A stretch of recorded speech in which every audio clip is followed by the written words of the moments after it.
There's something winning in the agua. Catch all the action at 360 Sports at Agua Caliente Casinos. Watch your favorite team.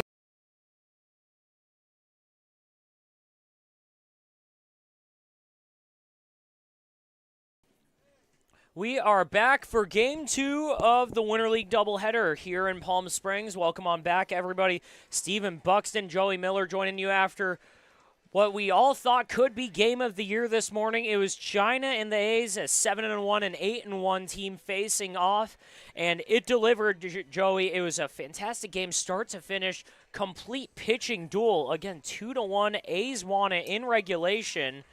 And we saw a little bit of everything. We saw a home run from Matthew Warren. We saw China try to string together a comeback. And right now we're looking for a little bit of the same in two more evenly matched teams. Yeah, if you're a fan of offense, this morning was not for you. And if you're still a fan of offense, this matchup also might not be for you.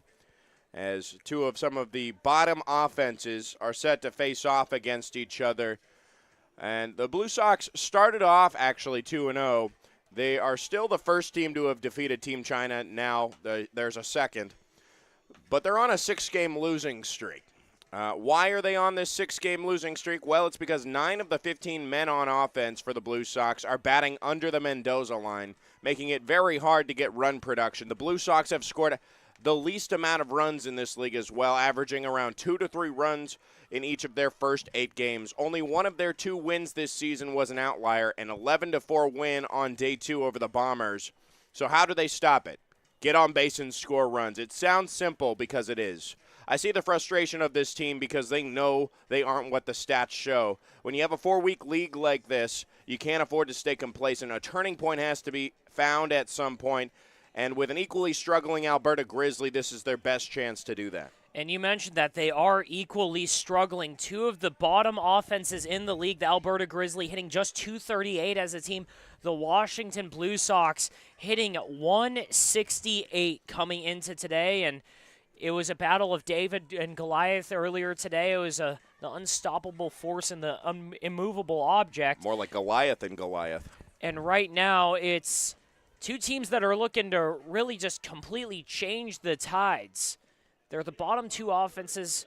The Grizzly are coming in as the worst pitching staff in the league, a 6.96 ERA. But right now they're trying to change that right here. One of the best hitters in the league, Davey Morgan, will lead off against Aoi Nakaza for the Blue Sox. Grizzly lineup managed by Jared Lemieux has Davey Morgan, AJ Carosis on deck. As Davey Morgan takes the first pitch fastball for a strike. Scott Shaw will be playing center field, batting third. Braden Dolbashian, lefty, playing first base today. Matthew Maldonado hitting fifth. 0-1 pitch from Nakaza is lifted up into center field for Nico Diaz to run after that and settle under for a quick first out. Nico Diaz in the outfield for the Blue Sox, joined by Parker DePasquale and Guangming Liu, the 2-way player for the Blue Sox. After Maldonado, it would be Anthony Burgos playing catcher, hitting sixth, Jason Leone in right, Justin Ayala and Josh Roberts round out the Grizzly lineup, and they'll be facing off against Jimmy Johnson's Blue Sox. Again, the struggling Blue Sox who were looking like front runners after beating China in day 1. As Nakaza gets ahead, 0-1 against AJ Carosis. Second pitch in there, stuck it for the strike. Good job receiving that was Alan Goodwin behind the plate. In the infield, it's Angus State, Kevin Gameros, Tommy Easley, and Vince Garcia. 0-2 pitch. Fastball up too high. AJ Carosis evens it at one, or gets it to 1-2 now. 1 out in the top of the first inning here in Palm Springs, Game 2 of the day. Couple 2-win teams looking to get back on track. 1-2 pitch floats in the breaking ball for strike 3. Backwards K gets us going, and it's Scott Shaw now. Really great pitch by Aoi Nakaza, this being his first start, his 4th appearance of the year. He's kept that ERA pretty low, 5 innings pitched, and just a 1.4 ERA. He'll try his hand as a starter now.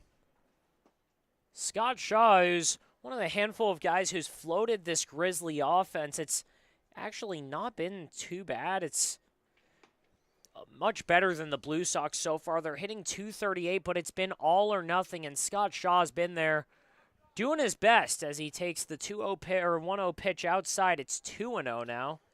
2 outs in the top of the first inning, no score for the left-handed center fielder out of Villanova, Scott Shaw. We've seen him have big moments so far. Can he start off the Grizzly?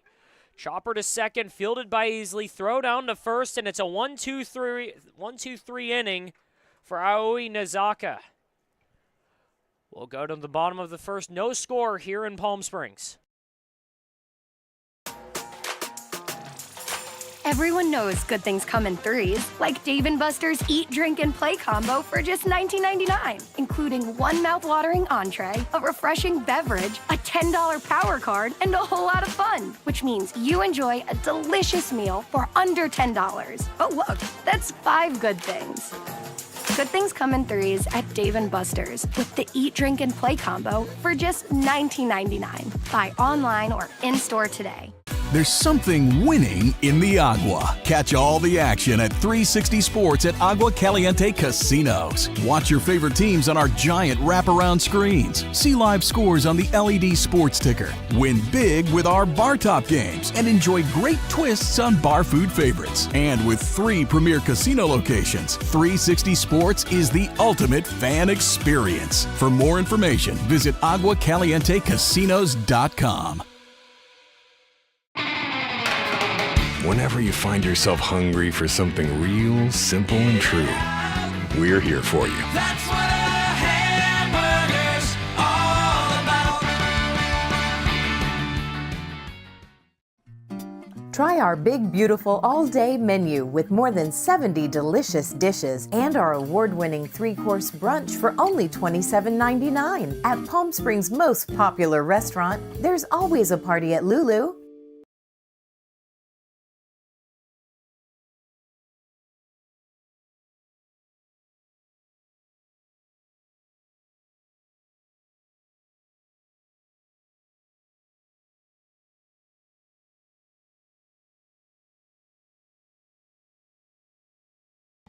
We are back through the top of the first inning. No score here in Palm Springs. Grizzly against the Blue Sox. Stephen Buxton, Joey Miller joining you here as the Grizzly take the field for the first time. It'll be Atsushi Kataoka, a matchup of the Japanese arms today, facing off against this Blue Sox lineup. Tom Easley leading off. Nico Diaz, Parker DePasquale, and Kevin Gameros will be cleaning things up. Angus Stay, Alan Goodwin, Hiroto Kono, 5 through 7, and Guangming Liu and Vince Garcia rounded out at the bottom. Right now it's Tommy Easley, the right-handed hitting speedy second baseman, facing off against Kataoka. Kataoka coming into the day has struggled so far. It's his first start though, but has a 8.4 ERA coming into play today. Fires in a first pitch fastball at 87 for a strike. He's got good stuff, Joey. He really does, and that's led to his early success for the Grizzly, marginally. With no score, he's ahead 0-2 already. Throws in a breaking ball there on the edge of the zone, gets the call. Tom Easley's going to have to work from behind. Bottom one here in Palm Springs, a matchup between the 2-win teams. 0-2 pitch is fouled back, and we'll do it again. Tommy Easley, originally just a Session 1 guy. He decided midway that he wanted to continue, and he'll head into Session 2. 0-2 pitch to Easley, driven down the line, foul to right field. It'll go out after a good attempt by Leone in right field. Easley works at a warehouse, and he said when he first got here he's got to get back to work, but now he wants to get back to work because he's having too much fun out here, but he's also trying to get his average up. Looks like there's a switch on what rosters we got, or not rosters, but the lineup we got versus the alignment. That is not Jason Leone in right field. That is Josh Roberts, number 7 out there. 1-2 pitch. Popped up down the right field line, converging on it. Morgan gave it a chase, can't catch up though. David Morgan at second, Braden Dolbatian at first. Looks like that's Jason Leone at third base. Josh Roberts in right field. Justin Ayala in left. Scott Shaw in center. AJ Carosis at short. That's the Grizzly defensive lineup. And it's still 1-2 to Nico Diaz.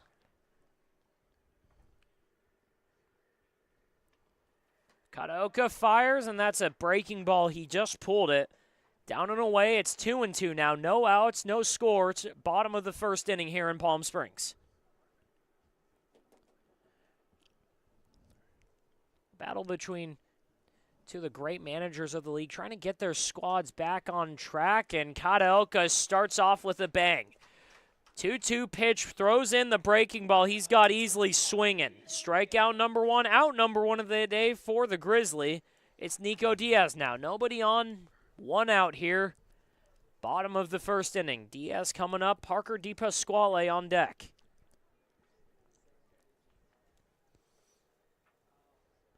Lefty-righty matchup here, and a little bit of hesitation in that windup as Kataoka fires in back-to-back breaking pitches. It's 0-1 after the swing and miss by Nico Diaz. He really had to work for that first strikeout, but now on the better end of it, he's going to try and see if he can carry that in to face one of the two lefties in this lineup. Diaz chops that 0-1 pitch down the line, fielded by Dolbatian, and he'll shovel it over to Kataoka. 1-3 put out. We've got 2 outs in the first. Parker DePasquale coming up. The leading batter on the Blue Sox, .313 on the year, but just 1 RBI. That's been the story of the Blue Sox season so far. They've had a couple guys who can get on base, string together hits, but they haven't been able to drive anyone in. And again, Joey, it's because of those 9 guys who are batting under 200. Yeah, you can't win ball games if you can't score runs. And for the Blue Sox, they're at the bottom right now of their absolutely abysmal run production so far. It's 2-0 real quick as 2 straight fastballs are pulled in the dirt to Parker DePasquale. But that's also not to take a knock at the talent that is still on this Blue Sox roster. We saw it in the first 2 games. Breaking ball in there for strike 3. We saw for strike 2, actually. The count was wrong on the screen. I'm sorry, it's 2-1 now. Parker DePasquale with the 2-1 count. Grounds that one to AJ Carosis at short. Throw down to first. 1-2-3 inning on each side. No score. We're going to the bottom of the second, or top of the second inning here in Palm Springs. Across the Coachella Valley, you'll find our communities powered by short-term rentals. These rentals bring visitors and dollars to the region. Whether attending events, checking out the art scene, or dining at restaurants, when they spend money, we all score. The nearly $1 billion impact of short-term vacation rentals generates tax revenues that fund police, firefighters, education, and many other programs that improve our daily lives. To learn why short-term rentals are a grand slam for the home team, visit onecv.org. Family setting, you know, we come and we get into conversation, and it's comfortable here is what I guess I'll say. It's comfortable. The hot cocoa has whipped cream and sprinkles in the whipped cream in the hot cocoa. Very family oriented. You know, they cater to the kids. They got the coloring books and crayons, and they have kid-sized stuff about almost for everything that you would want. So young and old, everybody can enjoy it. It's the best. Made from scratch memories. Elmer's. How do you define adventure? Riding the world's largest rotating tram car? Taking in SoCal's awe-inspiring views? Exploring over 50 miles of pristine wilderness? Enjoying casual or fine dining at 8,500 feet? Discovering our history? Experiencing our scenic trails? Getting that perfect souvenir? Whatever your adventure, you'll find it at the Palm Springs Aerial Tramway. Adventure at its peak. Begin your adventure at pstramway.com.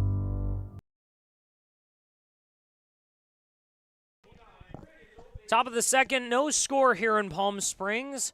Grizzly going up for their second time around at bat. It'll be Braden Dolbatian. 1-2-3 inning on each side. Quick work by the two righties, and Nakaza fires in a ball one just off the plate. 64 from that submarine angle, just rose above the zone. That one's driven up the middle for a base hit. 1-0 pitch, and Braden Dolbatian gets the first base runner of the game. Dolbatian, the best hitter in this Alberta Grizzly lineup, just continues to get on base. That's his 10th hit of the season, and he just continues to rack it up in that 3 or 4 spot where they typically sit him. Let's see if the Grizzly can do anything now with it. It's been a solid lineup, really anchored by Dolbatian and Matthew Fabian, the top two in average. Dolbatian just behind Fabian. He's hitting .409 coming into the game, but he's driven in 7 RBIs already, and it's Matthew Maldonado who fouls off the first pitch. It's 0-1. Nobody out. Dolbatian on first to the two-way player Maldonado. Pitched on Saturday, took the loss on the backfield, I believe. 0-1 to Maldonado, and yes, it was on the backfield as it's 1-1 now. Maldonado started that game against the Power, and it was an ugly one from what I remember. Overall, he was looking solid starting off, but the wheels really fell off after the third inning. He didn't record an out in the fourth. 1-1 is fouled off again. He's late on the fastball. It's 1-2 now. But whether or not he's found it on the mound, he's been fantastic at the plate so far. .273 average, couple RBIs. He's really contributed to this team. 1-2 pitch, chopper to third base. This could be 2. 5, and they drop it at second base. Throw from Angus State to Tommy Easley is the first error of the day as they were trying to go 5-4-3 around the horn, and everyone's safe. Yeah, it's a tough break. You could potentially clear up the bases with 2 outs. And now, just like that, the Grizzlies have a runner in scoring position with nobody out. But those are the breaks. First pitch to Anthony Burgos is fouled off again. Looked like he was late on a pitch down into the zone. It's 0-1. Nobody out. 2 on here in the top of the second. Grizzly trying to strike first. Needing to give their pitching staff a lead as it's been their Achilles heel so far. 0-1 pitch. That one's foul again off the net. So far on this season, both of these teams coming in at 2-6. It's a 3-way tie for last place right now between them and the Bombers. Bombers who just lost a game on the backfield today, fall to 2-7. 0-2 pitch is swung on and missed. He's got Burgos swinging. Second K of the day, first one swinging. There's 1 out in the second inning. That's a really good pickup for Awi Nakaza, but also rough in the mind of Nakaza as that could have been the 3rd out there. He'll just have to keep trucking along and keep controlling the game at his pace right now. But back to the point on, they're all 3 at 2 wins, except that one's fouled off by Jason Leone. It's 0-1. For the Grizzly, it's been an all-or-nothing story. Their only 2 wins are the only 2 games where they've scored 10 or more runs. Outside of that, the offense has not been able to keep up with a pitching staff that's, again, allowing almost 7 runs a game.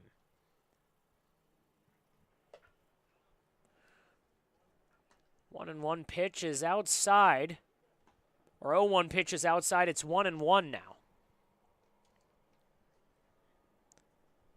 Jason Leone playing third base today. And he pops that one up over the middle of the infield. Camping under that is Vince Garcia, and he'll take it for the second out. First start we've seen out of Vince Garcia in a while. Nice grab there, and now 2 outs recorded in a row. Nakaza can pick it up himself after the E4. Leon tosses it off to Justin Ayala, who has been struggling so far this year. Hitting under 100, 067 on the season, and he's behind 0-1 against Nakaza, and it cannot be a comfortable at-bat when you're a guy who's just trying to find something, and Nakaza is just about as wild of a look as you can get. The right-handed pitcher throwing from the first base side of the rubber, he's got a little bit of a delay in his delivery, and it's that submarine angle that he comes at you with as he looks to check on Braden Dolbashian at second. His windup kind of reminds me of like Charles Barkley's golf swing. 1-1 pitch, and that one's chopped straight to third. Slow roller. He's going to have to get the throw off and does not. Angus State holds it as Justin Ayala was sprinting down the line, and it's an infield single that has the bases loaded. And that's huge for Ayala because that's his second hit of the season now. His only hit of the season prior was against the Blue Sox the last time they faced off. So it seems like this is the team for Justin Ayala. Maybe we'll see future success off of that 1-for-1 now on the day. Josh Roberts, who's part of the little lineup mix-up that we had, again, had him thrown in there at third base, but we realized that he's really in right field now. Him and Jason Leone, we had those written down wrong, and it's 1-1 after he fouls the fastball down in the zone away. Roberts a switch hitter, one of four guys in the lineup who aren't righties. AJ Carosis, Scott Shaw, and Braden Dolbashian. 3 lefties in a row, and the 1-1 pitch is a called strike. Good pitch right on the bottom of the zone. Looks like it's rising as Nakaza releases that pitch under 3 feet off the ground, and back-to-back fastballs out of the zone. He got the first call, doesn't get that one there. It's 2-2 now. 2-2, 2 outs, bases loaded. Grizzly trying to pounce on early against this Blue Sox pitching staff.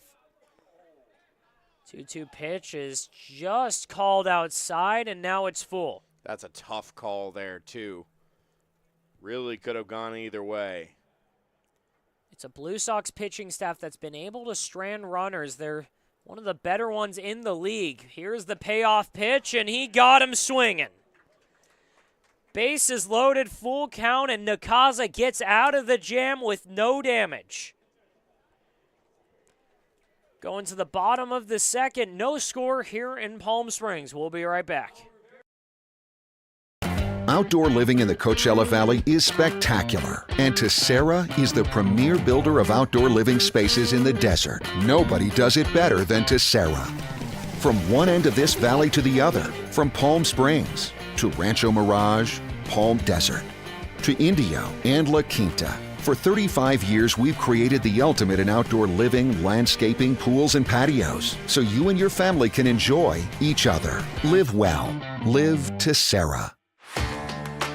Whether you're building, landscaping, renovating, refreshing, or simply researching, rent the right size tools for your size jobs. In store, online, or in-app at Sunbelt Rentals, where tools rule.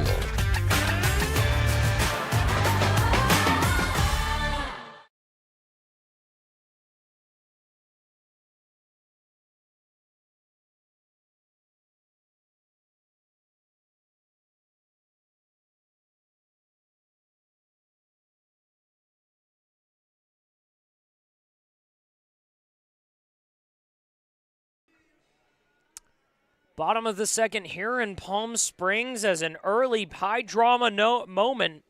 Aoi Nakaza gets the bases loaded against the Grizzly, but manages to get the strikeout and leave them all stranded. No score. It's Kevin Gameros coming up to the plate. 21 pitch inning for Nakaza. Allowed 2 hits, And like you said, leaving 3 stranded always has to feel great coming off the mound. But now you just got to trust that your offense can do something for you. Kevin Gameros watches ball 1, and that's one bright spot of his season. He's got 5 walks on the year, but he's one of those 9 batters hitting under 200, 158 on the season so far. And not to really add fuel to the fire, he also leads the league right now with 6 errors on the other side.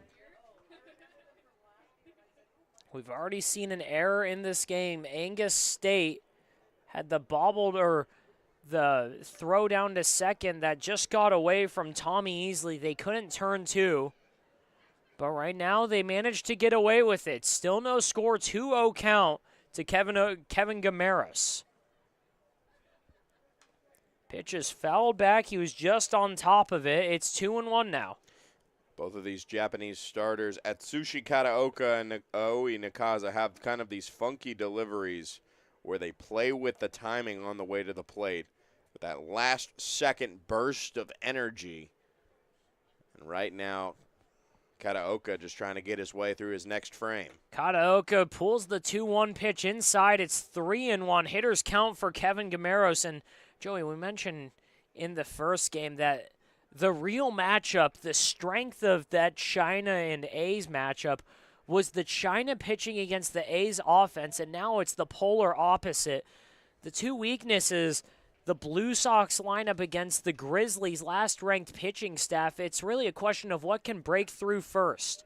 3-1 is well outside, a big miss, and it's ball 4. Kevin Gameros, the first base runner of the day for the Blue Sox. And the first walk as well after a perfect first inning from Kataoka. And to tell you how tough sledding it's been for this Blue Sox offense, the guy coming up, Angus State, he's the number 2 hitter on this team, batting .231 on the season. State the righty, he's got a man on first as Gameros dances around a little bit, takes a shuffle, and walks back to first, but that pitch is well inside for ball 1. And the fact that State, one of the best hitters on this team, only has 3 hits on the season, it's a telltale sign that they just need to kind of turn it around right now. Before the 1-0 pitch, Kataoka throws back down to first, fielded by Braden Dolbatian over there, but it was well too late for Kevin Gameros, who simply took a couple steps back and was safe. But we're ready for the 1-0 pitch. Gameros looks skittish over there, takes a couple of steps and almost a deke as if he was getting ready to steal. But that pitch is well inside. It's 2-0 now. Angus State has had a couple days off, a rest. He hasn't played since Friday against China, where he went 0 for 3 and 2 strikeouts. We'll see how that rejuvenation helps him today. 2-0 pitch, and it's downstairs for ball 3. So far, just 1 strike thrown in this inning by Atsushi Kataoka.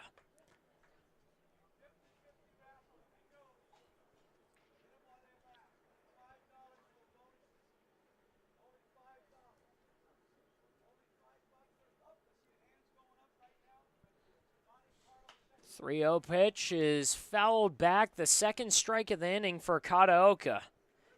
It's 3-1, no outs, 1 on. No score. We're in the bottom of the second. Grizzly visiting the Blue Sox. Both teams looking for their 3rd win of the year.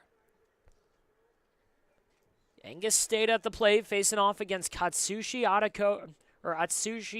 Kataoka, who fires in a pinpoint fastball in the corner for strike 2.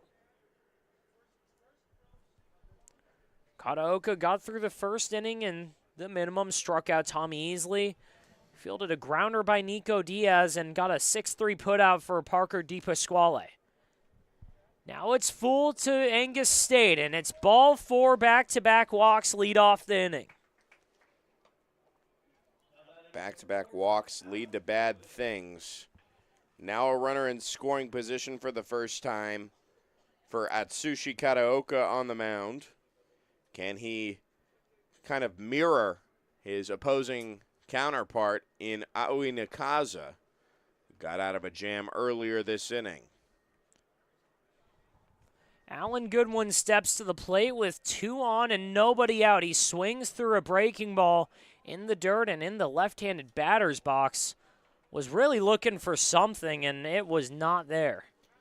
He's only had really one big highlight in the season so far, that being day 1 against Team China. He's the guy who allowed them to win, as there's a throwback to second, not in time. But Alan Goodwin put together an RBI single that scored 2 that got the win over Team China for their first loss, now the second loss of the day earlier today. But ever since then, Goodwin has just been okay. Nobody out, and Alan Goodwin fouls off the 0-1 pitch. It's 0-2 now. But, he's trying to pick it up defensively as well. He's their only backstop listed on the roster. I think really the only backstop that can catch. So he's had to be a workhorse, and I'll commend him for that. 0-2 pitch to the backstop for the Blue Sox, and that one's line foul over to the media well right next to the Blue Sox dugout. And you mentioned that he's been their everyday catcher. He's done a really good job. He's only got 1 error. He's stolen some strikes, and again, his pitching staff has thanked him for it. They're the second best pitching staff in the league. But right now, he's trying to help him here. He's got runners on first and second. It's no score in the bottom of the second. The 0-2 pitch from Kataoka. Swing and a miss. He got the strikeout.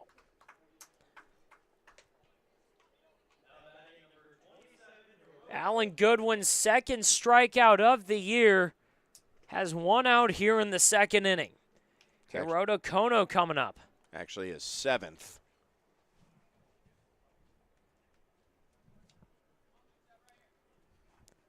Hiroto Kono with Angus State on first, Kevin Gameros on second, in what is a warm February day. And Kataoka throws that one right into center field and has to be thanking whatever higher being is out there for the fact that Kevin Gameros slid so hard back into second. There was no chance of him getting up and taking third. Scott Shaw did a good job backing it up, too. Got to it relatively quickly.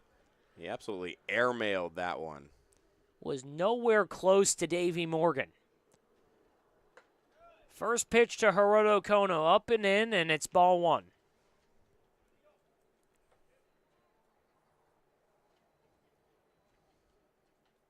One 0 to Hiroto Kono, who's hitting 154 on this season. Just 2 hits and 13 at-bats.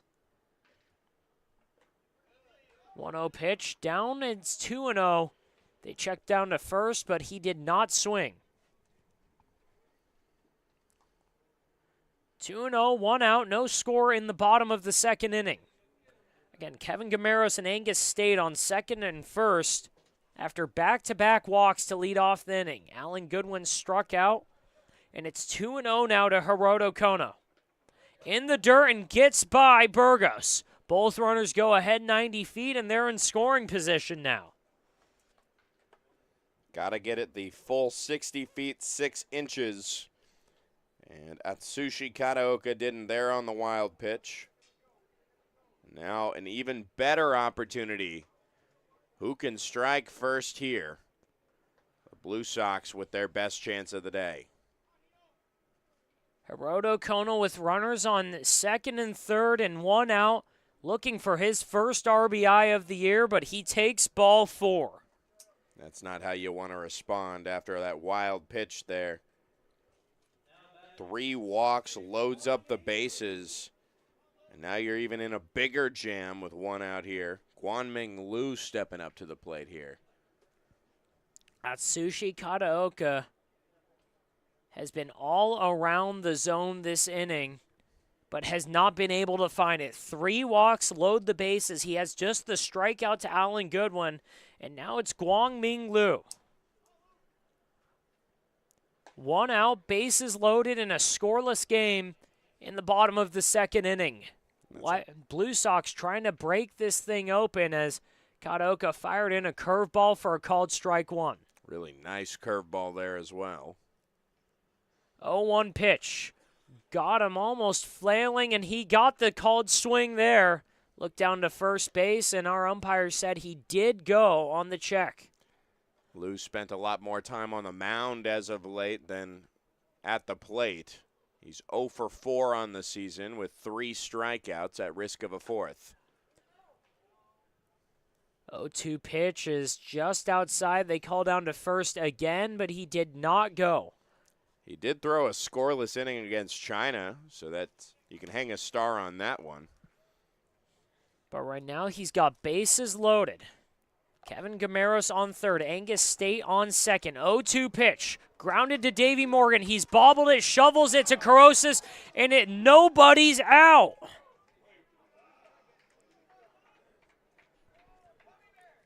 Morgan gets the ground ball, boots it there, picks it up, shovels it to A.J. Carosis. It goes right past his hand. The error scores Kevin Gameros, and everyone goes ahead 90 feet safely.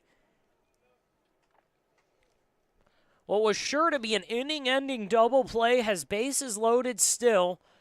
Just one out. Vince Garcia up with a 1-0 lead, and that one gets away from Burgos. Here comes Angus State. It's 2-0 Blue Sox.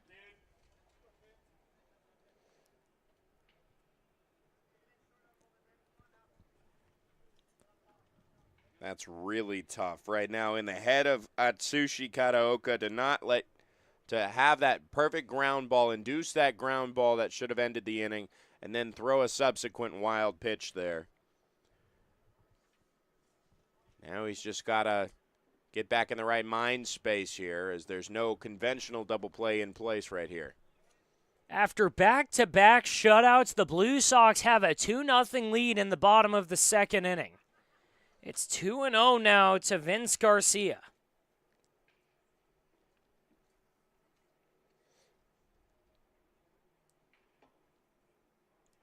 2-0, bases loaded. I'm sorry, runners on second and third.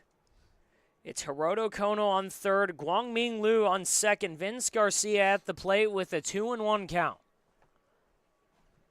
Garcia won the longest tenured Winter League player. Swings and misses at a fastball there down the middle. It's 2-2 now. The longest tenured Winter League player out of Fullerton. Playing first base today, trying to make his mark on a win the Blue Sox desperately need. Again, 2-6, both teams need it here. Here's the 2-2 pitch outside. Good job by Burgos diving after it to prevent another run.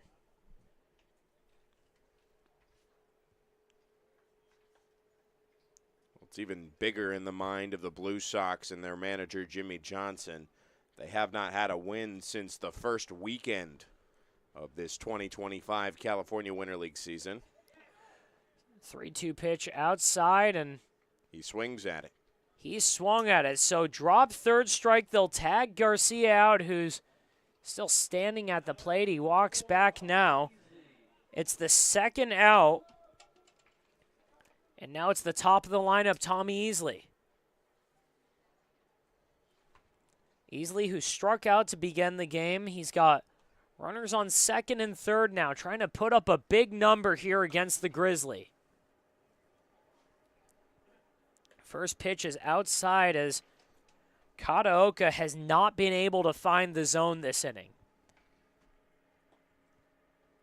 Well under 50% strikes. 1-0 pitch hits Easley in the thigh. Base is loaded again on the fourth free pass of the inning. Fourth free pass of the inning has bases loaded, a 2-0 lead for the Blue Sox. It's Nico Diaz coming up with 2 outs. Big innings like this that have gotten out of control for the Grizzly. That's led to their 2-6 record. Diaz with 5 hits on the year, looking for his 6th right now, which could possibly score 2, if not 3. Tommy Easley can run really well at first. He's got 2 people ahead of him, though. That's the issue. First pitch in the dirt. It's 1-0. Next one goes high. It's 2-0 now. Diaz had the grounder to Kataoka for the second out of the game. 1-3 put out. But right now he's ahead 2-0 with 2 outs and a 2-run lead in the bottom of the second. Curveball doesn't find the zone, just outside for ball 3. Kataoka in danger of walking in another run. I like that strategy, though. Try to get a curveball to bend up and out. It had some late break, but just missed the zone. 3-0 pitch, and he's walked another run in, ball 4. It is 3-0 Blue Sox. And Joey, again, it was a question of which one breaks first, the Blue Sox anemic offense or the Grizzlies hitting that, or the Grizzlies pitching, again, that's allowed 7 runs a game. And so far we're seeing it's the Grizzly right now. And for the first time since their game against the Bombers on January 30th, they've scored runs. They've scored multiple runs. It's 3-0 right now after a stretch where in 3 games they scored 7 runs. And right now, Jared Lemieux just had to take a moment to tell his pitcher, his starter, to just calm down, get the out. He trusts him to finish this inning. He hasn't sent anybody to the bullpen yet, despite this now being a 3-0 lead for the Blue Sox. All it takes is 1 out, and it could come here with Parker DePasquale. Parker DePasquale at the plate. He's got the bases loaded, the 9th batter of the inning. 2 outs and a fastball. Runs inside, or looked like it was inside, but he gets a generous strike call there. It's 0-1 now. 2 outs, bases loaded. The Blue Sox are up 3-0 after back-to-back shutouts and after 6 straight losses after their win against China to start the season. 0-1 pitch is well outside again. Good job by Burgos just getting the glove on it. It's 1-1 now. So far in this inning, Atsushi's stuff is just not there. Kataoka tries to throw in Uncle Charlie and gets the call there. Curveball catches the zone. It's 1-2. Started off this game so strong with a strikeout and 2 consecutive outs right after that. 1-2, 2 outs. Bases loaded. Pitch by Kataoka. Lifted up in there. In right field. Coming in on it is Josh Roberts, and he gets him out of the inning. But not before the Blue Sox send 9 to the plate and about half a dozen free passes. Plate 3. It's 3-0 going to the top of the 3rd.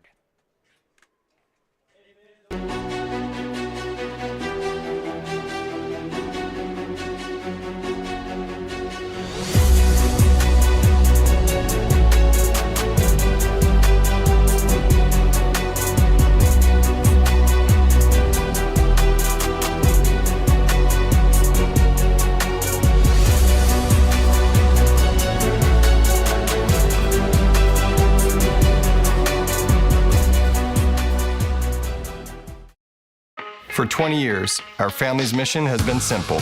It all starts at Stuffed, where exceptional service meets bold flavors. Every crust, a masterpiece. Cocktails crafted to perfection, and an atmosphere that brings family and friends together. Stuffed pizza, dine-in or takeout. Savor and enjoy at our 2 locations. Quality, service, family legacy, it all starts at Stuffed. Jessup Auto Plaza has been proudly serving the Coachella Valley since 1938 as your trusted family-owned auto destination. Now, electrify your drive with the Valley's most extensive range of electric vehicles. Drive the Chevrolet Blazer, Equinox, Silverado, the powerful GMC Hummer, Sierra, and the distinctive Cadillac Lyriq. Silent power, bold performance. Electrify your drive. Jessup Auto Plaza. Since 1938, the EV brands you love, the family you trust.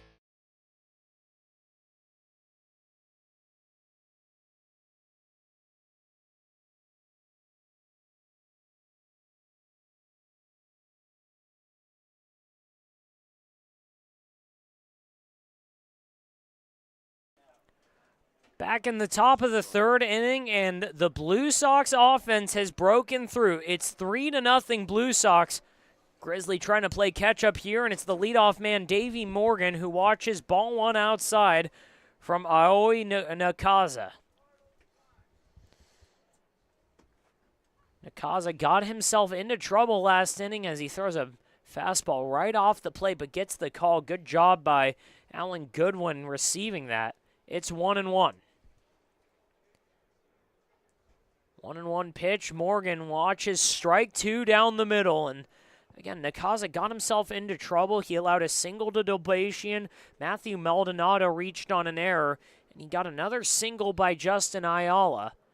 But he left the bases loaded to preserve the shutout.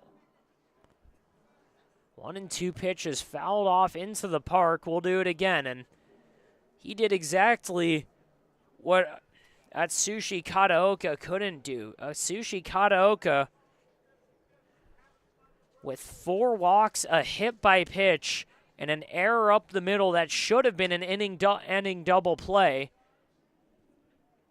The Blue Sox score 3, and I'm pretty sure, Joey, 2 of those are earned?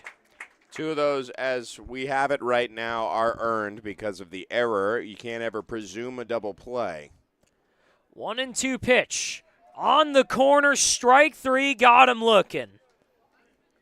Strikeout number 4 of the day for Nakaza. Davey Morgan going down. A.J. Carosas, who faced the same fate in his first time around, coming up. And with that 39-pitch inning for Atsushi Kataoka, Nakaza had plenty of rest. And it's not just had plenty of rest, but sometimes it's a question of, is it too much rest? But so far, Nakaza looks like he's able to hit the zone, even though he missed right there. It's 1-0.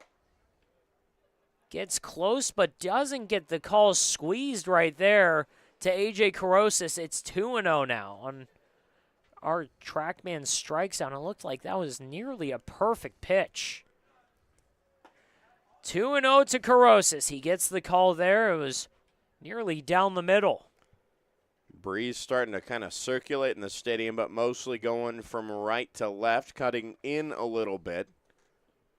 Should affect some of these lefty batters. A.J. Carosas gets that one off the end of the bat, flies it out to left field, and Parker DePasquale will haul in the second out of the inning.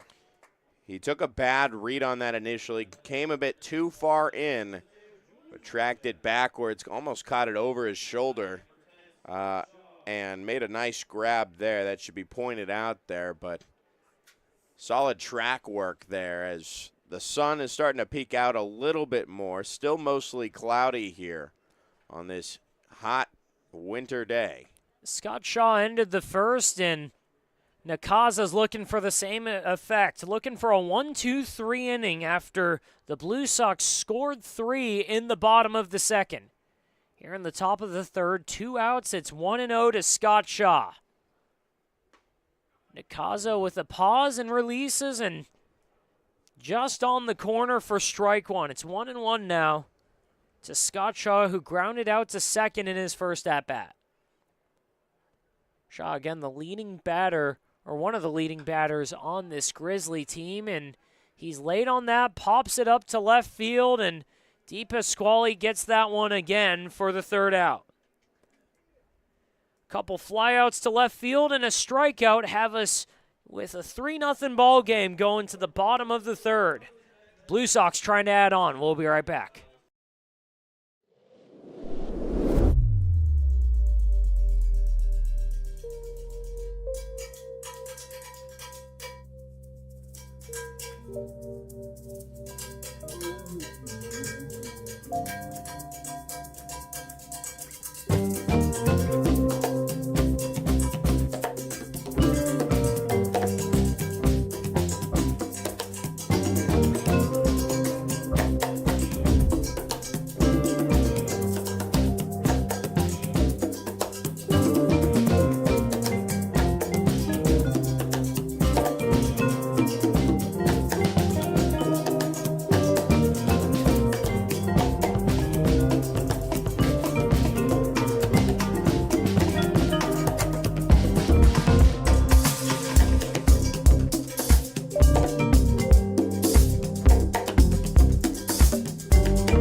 He's at 43 pitches in 3 innings. 3-0 game, and Aoi Nakaza is cruising so far. 13 pitches in the top of the third after a long second inning. Again, first and third on 3 outs each, or 3 batters each. Has them in a good spot. It's 3-0 Blue Sox over the Grizzly, and after a nightmare inning, Atsushi Kataoka back out to face off against Kevin Gameros, who led off the last inning with a walk. He swings through the first pitch fastball downstairs. It's 0-1, and Kataoka has to find the zone here. Fires in a breaking ball, doesn't get the call. It's 1-1. You saw him attack on that first pitch. Typically, that's what you're advised to do. That's the best pitch on average of what you're going to see in an at-bat. However, 1-1 is poked foul over by the concession stand. However, my point is that the 2 best teams offensively in the league, who we saw earlier today, tended to lay off that first pitch fastball, the best thing that they typically would see in that at-bat. 1-2 pitch is inside, gets past Burgos. It's 2-2, and I think the main difference, too, is from both sides, we've seen it a little bit with Nakaza, especially in the first and third innings. They get ahead of batters. They fire in that first pitch strike, or if it's a ball, it's a really close pitch. There's not many wasted pitches, as we've seen here in the game, as that one's well outside. It's 3-2 now to Gameros. Yeah, clearly not as worried about pitch count. Or maybe they are, and they're just missing the zone, missing their opportunities. But I'm trying to draw parallels from, the 2 teams we saw this morning to these 2 teams. Full count pitch is outside for ball 4, another walk. And right now it's a tune of the familiar, as Kataoka is just saying, hopefully don't repeat what just happened to them, as he led off the inning with a walk to Gameros, and he does here again. And everything broke free after he just couldn't find the zone last inning. He's got a Gameros on first, Angus State at the plate, and he hits him. That curveball is just not working for Atsushi Kataoka today.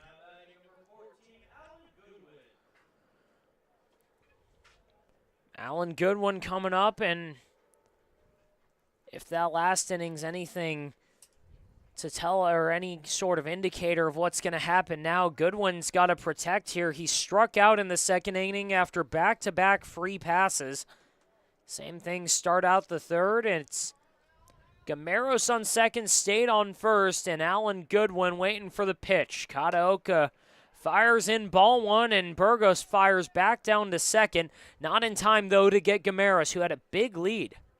That's the first time in the 2 at-bats that Alan Goodwin has had today that he watched a ball go by. Important to note, because he was just eager to get something that led to that first strikeout, that first inning that resulted in a nightmare snowball inning for Kataoka. Breaking ball gets the call at the bottom of the zone. It's strike 1 against Alan Goodwin, and after putting up a 3 spot in the second inning, Blue Sox looking to put up a crooked number here, too. It's 1-1, 3-0 Blue Sox in the bottom of the third. Kataoka deals and fires a ball inside. It's ball 2. Now, Steven, I don't know if you were ever a pitcher, but when you're on the mound and one of your more dominant pitches just isn't working, you start to panic. You start to dissociate a little bit of like, oh, my gosh, do I go to my second pitch if this pitch isn't working for me? 2-1 pitch is lined up the middle. Davey Morgan with the diving grab, fires to first, and that gets by Dolbatian. Gameros scores, Angus State to third, Goodwin to second, and it's 4-0 Blue Sox. That is so unfortunate. Davey Morgan came out of nowhere to grab that on the dive, but popping up to his feet, couldn't set his feet in time. He just had to fire one off, and it went wide of Dolbatian. And after that series of events, Another run has come across for these Blue Sox. They just keep taking advantage of the mistakes of the Alberta Grizzly. Well, looked to be an awesome diving play by Davey Morgan up the middle. He pulls the throw. It goes wide, and again, it's 4-0 Grizzly as strike one gets by the swing of Hiroto Kono, and it looks like they've got Yuma Ogino already warming up in that Grizzly bullpen. 0-1 to Kono, 2 on, nobody out, 4-0 in the bottom of the third. Another curveball outside. It's 1-1 now to the Blue Sox DH. He walked and scored in the last inning as well.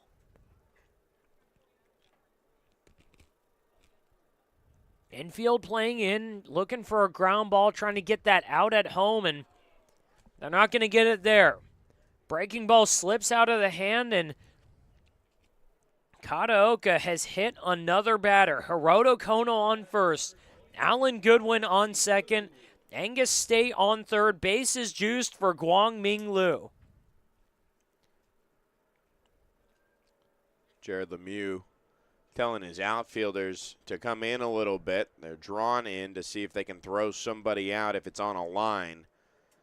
And now just having a meeting at the mound. Burgos just trying to calm down Atsushi Kataoka. Things have gotten out of hand in the past 2 innings for him. He has yet to get the first out. He's in the worst position that a pitcher can be in. Down by 4, bases loaded, no outs.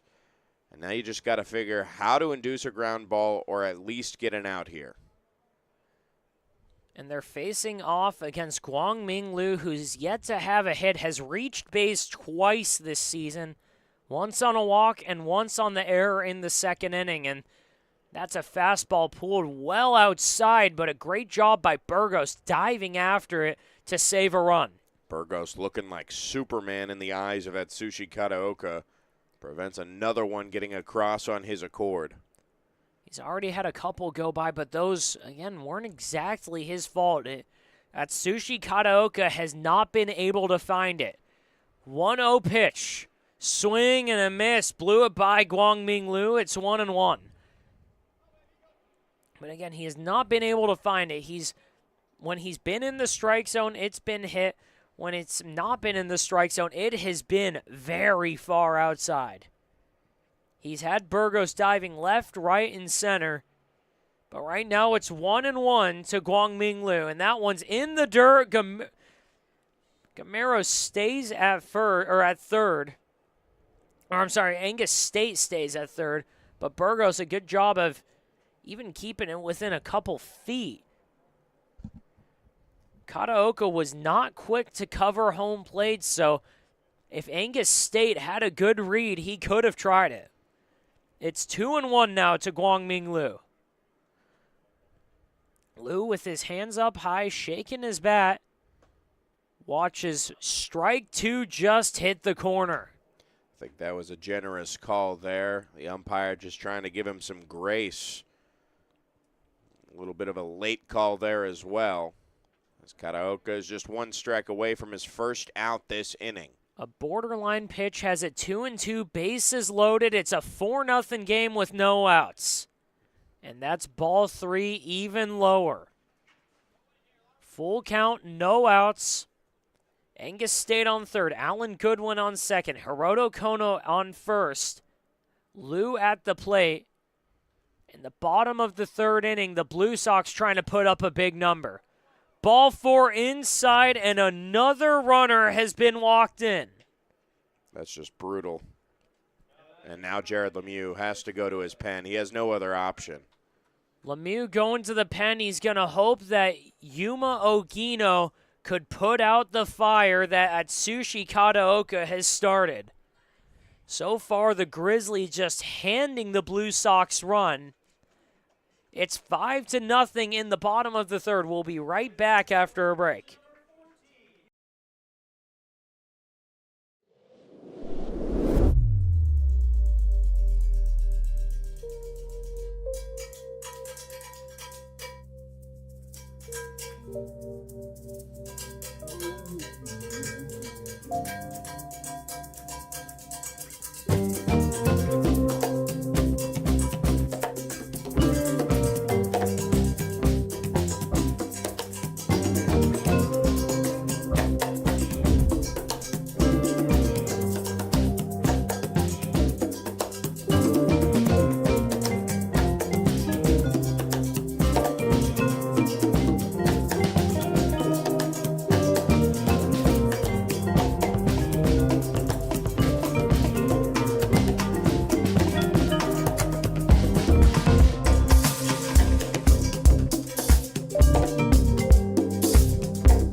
5-0 here in the bottom of the third inning.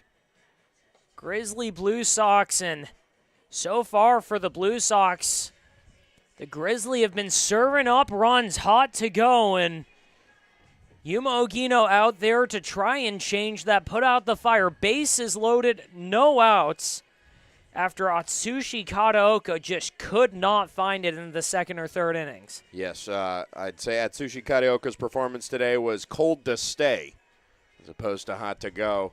And now just trying to pick up, still no outs, bases loaded, just trying to nip this in the bud and get out of this inning, get these bats going for the Grizzly again. A new lefty coming in just to save grace here. And for Ogino, he's been put into these difficult spots before. We'll see if he can get out of it here as he faces Vince Garcia. Yuma Ogino coming, Sharks circling, bases loaded, nobody out. Vince Garcia coming to the plate, and he's trying to change things up here. In the last 2 innings, the Grizzly have allowed 9 free passes between walks and hit by pitches. And that one's ball 1 inside to Vince Garcia, who struck out in the second inning. If you add on the errors, it's been 11 free bases given to the Blue Sox. 5-0, bottom of the bottom of the third inning. Still nobody out. 1-0 pitch, Garcia watches that one hit him. You know what's the most absurd thing here, Steven, as the 6th run crosses the plate for the Blue Sox? There's still no hits on the board for the Blue Sox. We're 2+ innings in. Every runner that has been aboard with a hit by pitch, a walk, or an error. It's not just that, but if you look at the scoreboard, there's 2 hits on the board. They're both for the Grizzly.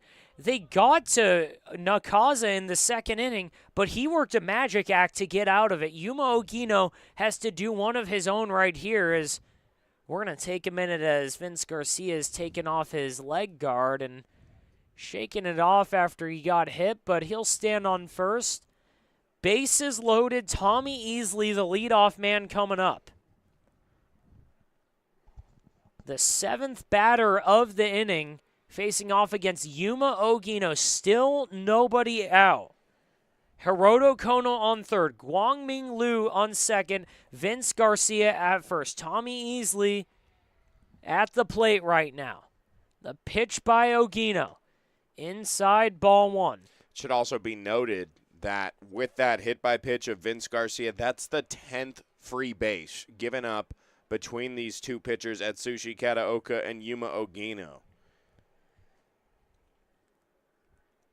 The Blue Sox batting average isn't going to rise with this so far, but the runs per game surely are. They've scored 7 in their last 5 games, but now they've got 6 already. It is 6-0 Blue Sox in the bottom of the third inning, and the leadoff man, Tommy Easley, has the bases loaded, nobody out, and a 2-0 count.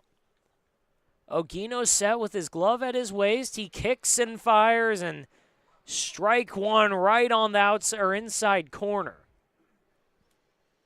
The first strike of the inning thrown by Yuma Ogino. First strike on the 5th pitch. He needs another one here. Nobody out. 2-1. Chopper to third, and that gets under the glove of Leone into the outfield. Kono scores. Guangming Liu scores. And it's 8-0. It's going to be an error on the third baseman there. Another error for the Alberta Grizzly. Makes it 3 on their own accord. The E5 sends another unearned run to the plate, and it's 8-0 Blue Sox. And Nico Diaz coming to the plate. Just a merry-go-round for the Blue Sox. A morale day right now. And they haven't even had to really put balls in play. Obviously, they've got 3 errors on the Grizzly, but it's all the walks and hit by pitches, too. First pitch by Nico Diaz, a called fastball for strike one. And those 3 errors are the only balls that have been put in play at all in this entire game. We're now going through the 3rd order in this batting order, and rarely any plate appearances, official at-bats. That one's lifted and driven down the right field line. It's gonna go foul. Got a good piece of that, 71 downstairs, but it was well foul.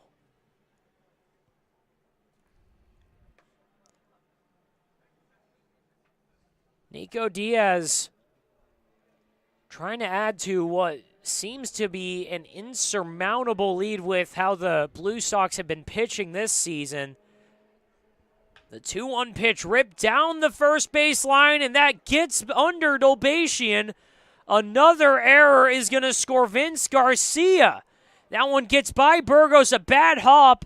Runners go to second and third, and it's 9-0 Blue Sox. That's 2 errors on one play that allow these 2 runners to advance into scoring position. I mean, just rack up the E column right now. They're at 5 on the day. Have mercy. No, really, have mercy on these Alberta Grizzly. The Blue Sox have none so far. An offense that has been MIA has exploded. 9 runs on just about everything that's been handed to them. Still no hits. Still no hits, nobody out. Steven, can you imagine if this game ends in a no-hitter? Can you imagine? That would be insane. Parker DePasquale fouled off the first pitch. It's 0-1, nobody out, 2 on. He's got Easley at third, Diaz at second, and a startling 9-run lead. Fouls that one off again. It's 0-2 now. I can say that Jared Lemieux has made an oddity history already. Last year, when he was coaching with the Lake Erie Crushers, he was the first manager in professional baseball history to win a ball game with no runs scored in the game. Was it on the international it was on the extra sudden inning death rule? rules that they've implemented in the Frontier League. It was a 0-0 win. Well, with the 0-2 count, and Ogino gets the first out of the inning. He had DePasquale swinging at a pitch about 2 feet off the plate.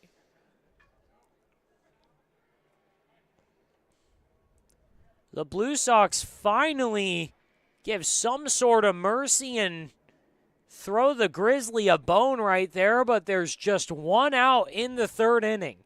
They've already put up 6. It's 9-0. Yuma Ogino needs 2 more to even give him a shot. First pitch gets by Burgos, and Tommy Easley's going to come home. It's 10-0 Blue Sox. Yuma Ogino spiked a curveball. It took a brutal hop off Burgos. Tommy Easley sprinting home. And the Blue Sox not letting up. It is 10-0 with 1 out in the bottom of the 3rd. At this point, when are they going to roll this inning over? Kevin Gameros coming up. He takes strike 1. It's 1-1 now. Because we've seen innings like this before. I think they just really want to see Ogino get out of this inning, or at least get another out here. It's open for coach's discretion to roll over the inning, but Kevin Gameros, the 10th batter of the inning, takes ball 2 inside. Gameros started the last 2 innings. He walked in each of them and scored in each of them. It is 10-0 Blue Sox. An offense that came into the day with the lowest batting average in the league, hitting just 160 on the year as a team. Still no hits, but 10 runs on a myriad of free passes, hit by pitches, walks, errors. It's been, for lack of better words, a disaster of a performance from the Grizzly pitching staff that's been the worst in the league this season. 3-1 count to Kevin Gamaros. Ball 4, and there's runners on the corners for Angus State. That right there was the 37th pitch of the inning. 37 pitches between these two pitchers. Only one out. All the way through the lineup now. This is the 11th batter in this inning. Now, whether you consider it to be batting that 10th batter or hitting 9, it's been 3 straight innings of the entire Blue Sox lineup coming to the plate. And now it's Angus State for his 3rd at-bat of the game in the 3rd inning. Ball 1 downstairs to State, who's been on 2 free passes himself. A walk in the 2nd, he scored there. A hit by pitch in the 3rd, he also scored there. He's got runners on 1st and 3rd. It's Gamaros on 1st, Nico Diaz on 3rd, and it's a 10-0 lead, Blue Sox over the Grizzly. 1-0 pitch by Ogino. Gamaros is going, throw down to 2nd, goes into center field, and here comes Nico Diaz. 11-0 Blue Sox. And another error as well. He'll get the stolen base there, but the error scores the run. That is the 3rd error, I believe, this inning. And what a trip around the bases for Nico Diaz. Reaches on an E3, reaches 2nd on an E2, scores on E2 again. And now it's a 2-0 count. Kevin Gamaros on 2nd after stealing it. Had a good jump there. And a swing and a miss from Angus State. It's 2-1 now. What is happening, Joey? I honestly don't know, Steven. I don't know what I'm watching right now. The Blue Sox are leading 11-0. We're not even halfway through this ball game. That one's a chopper to Carosis, fields it, throw down to 1st, and that gets away again. Into the fence, scoring is Gamaros from 2nd. Angus State takes his spot there, and it's 12-0. And there's still no hits in this game. I mean, these defenders have to be exhausted at this point. That is now I believe, the 5th error this inning. Just confirming here. There was 1 error in the previous inning. Yes, the 5th error this inning. 6 errors in the game now for the Alberta Grizzly. Alan Goodwin coming up, and he's one of those guys who's reached on an error. He struck out in the 2nd, and now he's got a 1-0 count. He's got Angus State on 2nd thanks to an E6. That one, good job by Burgos, even getting it in the glove. A snow cone catch right there. Looks like a fastball just came out of Yuma Ogino's hand wrong. It's 2-0 now to Alan Goodwin. There's also some action in the pen right now. It's Kevin Consolazio, in case this inning continues to bleed out. 2-0, and Yuma Ogino needs to stop the bleeding. He gets a swinging strike there on a curveball. I'm in shock. The Blue Sox are in shock. The Grizzly are in shock. It's 12-0 in a game where the Blue Sox are still getting no hit. 2-1 pitch off the end of the bat, foul. And really this inning, Joey, it's a rare 2-strike count. Yeah, we haven't seen many of them except for obviously the strikeout. That's the lone out in this inning. Let's see, we've had five of them this inning. This being the 12th batter in this inning. 2-2 to Alan Goodwin. Ogino hoping to get the second out here. That one off the end of the bat, floater into right field, and that's going to drop for the first hit of the game. So there goes the no-hitter. Angus State holds up at third as he had to wait halfway through in case Josh Roberts came in to catch that. But it's the first hit of the game for the Blue Sox, who are ahead 12-0. Hiroto Kono coming up for his fourth plate appearance of the day. Not fourth at bat. He hasn't had one officially. He's 0 for 0 with a walk and a hit by pitch in back-to-back innings. He's scored both times. Runners on the corners, and the pitch by Ogino is downstairs for ball one. So far this game, the Grizzlies haven't been able to find strikes. They haven't been able to find outs, and the Blue Sox have done nothing but find free bases. 1-0 pitch, inside ball two. Almost hit Hiroto Kono on that.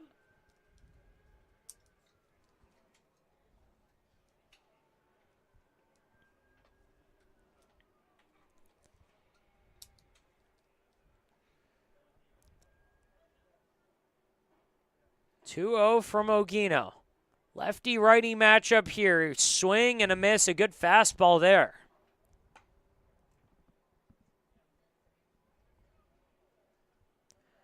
2-1, 1 out here in the bottom of the third inning. Back-to-back big numbers by the Blue Sox, but this one the biggest. 9 runs in this inning and just 1 out. Runners on the corners. It's 3-1 now. Angus State on third. Alan Goodwin on first. Hiroto Kono at the plate. 12 runs on just 1 hit and a plethora of errors, walks, and batters hit. 3-1 is outside, and add that to the tally. And again, the base is loaded. Guangming Liu comes up as the 14th batter of the inning, but he's going to have to wait. That's 4 walks this inning. Kevin Consolazio coming in, and after Yuma Ogino came in to play savior, really, he could just find 1 out. Consolazio coming in with a mirror image of the situation Ogino came into. Bases loaded, but just 1 out now. It'll be Guangming Liu. Consolazio will warm up, and we'll be right back after a break.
Welcome back, and we are still in a marathon of the bottom of the third inning.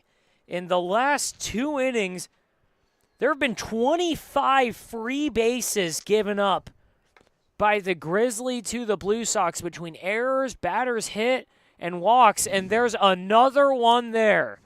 Kevin Consolazio thrown into the fire and throws a fastball right into Guangming Liu's back.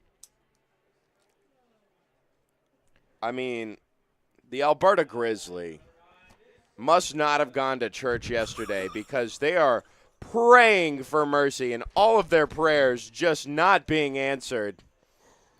1 out in this inning. I don't know. That's my line there, folks. Oh my God. 1 out, and Vince Garcia swings right through a breaking ball by Kevin Consolazio, second pitch of the outing. We also do have a correction. There are 2 hits. By some generosity of our scorekeeper, we have given a hit that was originally an error, but then there was a subsequent error, so the error count is correct. Here's a hit up towards the second baseman. Chopper to Davey Morgan, fielded by Braden Dolbatian. And we have 2 outs in the inning. Apologies. Got to get the giggles out. Oh, my God, Joey, something about that prayer line. In a game that has basically been the polar opposite of what this Blue Sox season has been, an anemic offense with 14 runs in 2 2/3 innings. Tom Easley pops up the first pitch.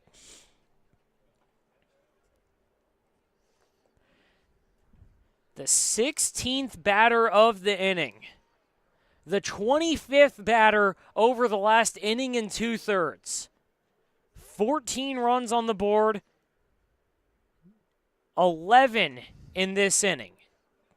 There's a knuckleball there from Kevin Consolazio that misses high. That knuckleball that he told us about the very first day that we haven't really seen much of. He's been pretty traditional, sticking to the fastball off speed. Throws in a knuckleball, gets the strike, and that one's driven out to left center field. That's going to fall and roll to the wall for extra bases. Kono scores, Liu scores, and it is a massacre. 16-0 Blue Sox on their third hit of the game. And, Joey, I'm going to be honest, I am in awe of the fact that this inning has not rolled over yet. Me too. I was here in the PSCL in the summer. The worst I saw was China's Development Center against the A's and Bubba Thompson. They put up 11 runs in 1 inning. It was 11 runs on, I think, 8 walks, 2 hit by pitches, and I think there was 6 hits in there, just going off my memory. But they eventually rolled that over as that one's lifted and foul just past the Blue Sox bullpen. They've got a pitcher warming up in there, as even though Aoi Nakaza has been throwing very well, he's been on the bench for the better part of an hour. Yeah, he's getting a full power nap right now. The rare time in baseball where you can almost recreate that A.J. Brown reading on the sidelines clip. And right now it's War and Peace going on out on the field. In the hole right now is Kevin Gameros, and if he comes to the plate, they will have gone through the lineup twice. Next pitch missing outside, but to have somebody have 3 plate appearances in 1 inning, I don't know if there's a word for it. Not a word that I want to use on air. And it's especially just jaw-dropping with this Blue Sox offense. They couldn't buy a run. They couldn't buy a hit over the last couple games or really on this season. Again, their run totals have been 1-4-4-1. Yeah, they averaged 2 to 3 runs. We talked about it in the pregame show. And now they're ahead 16-0 with 3 hits. It's 2-2 now, 2 outs in the bottom of the third inning. The Grizzly just begging for mercy with Nico Diaz up at the plate in his 4th at-bat of the game. He fouls that one off again. 2nd at-bat of the inning, 4th at-bat of the game. And Joey, I'm going to be honest, my scorebook is a nightmare right now. Yeah. There are so many E's on my scorebook that it looks like I fell asleep on my keyboard. Joey, I don't know what it is. Just the absurdity of this outing. Oh, my gosh, this might be it. Is floated, and the Grizzly have found a 3rd out. The massive applause from this crowd really says it all. Begging for mercy, they finally get out of the inning. The oh-so-elusive 3rd out. We're going to the top of the 4th, 16-0. Blue Sox on top.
Bottom of the 6th, or bottom of the top of the 4th inning. I'm sorry. Wow, my goodness. Top of the 4th inning, 16-0, and by some miracle, Aoi Nakaza is still out on the mound after really about an hour and a half of breaks in the past 2 innings.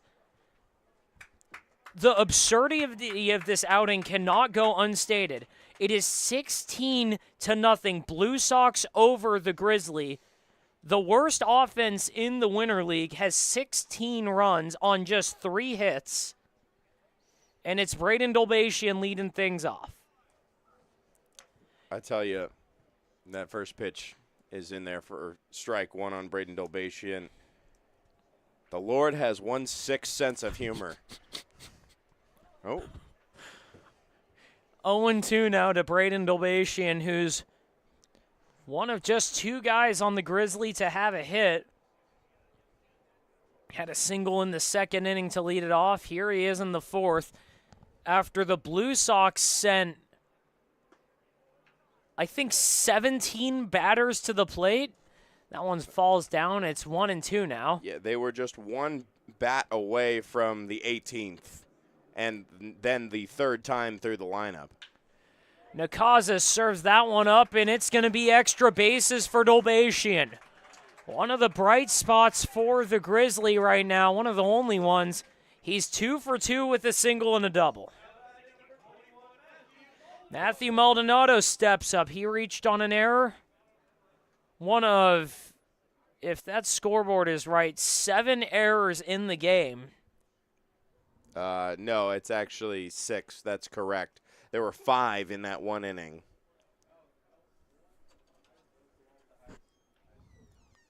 Matthew Maldonado, he's got a runner in scoring position. Braden Dolbatian. It's going to take a prayer, a miracle, and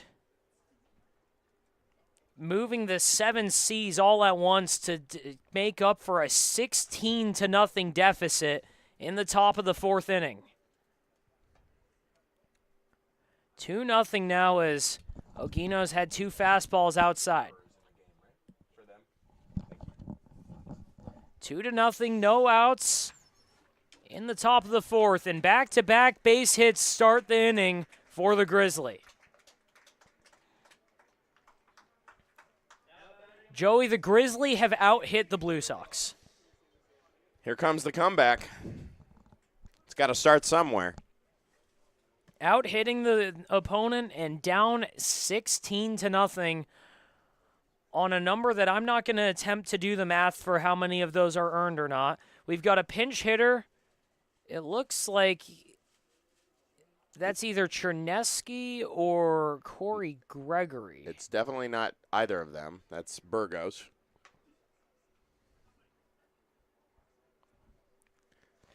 Anthony Burgos steps up to the plate. Apologies, I saw our home plate umpire motioning as if there was a pinch hitter or pinch runner or something along those lines. That one's lifted up, foul down the right field line. A good effort by Lou sprinting to get that out there. It's 0-2 now. I mean, these guys, the Alberta Grizzly, were out there on that field for, like you said, probably anywhere from 30 minutes to an hour for just a half-inning frame. Burgos probably has to be the most exhausted because he was crouched behind home plate for all that time. Not just that, though. He dove at least a dozen pitches, saving several runs, actually. And he watches strike three right there. But in an inning where 13 runs come to the plate, 17 runners hit, you can somehow say that Burgos at least saved half a dozen of them. Oh, and a quick look over to first. And it is Chernesky at first, pinch running for Matthew Maldonado. So you were half right. And it looks like there's a balk there, and chaos ensues. It's pigs are flying. And Jimmy Johnson is just confused right now.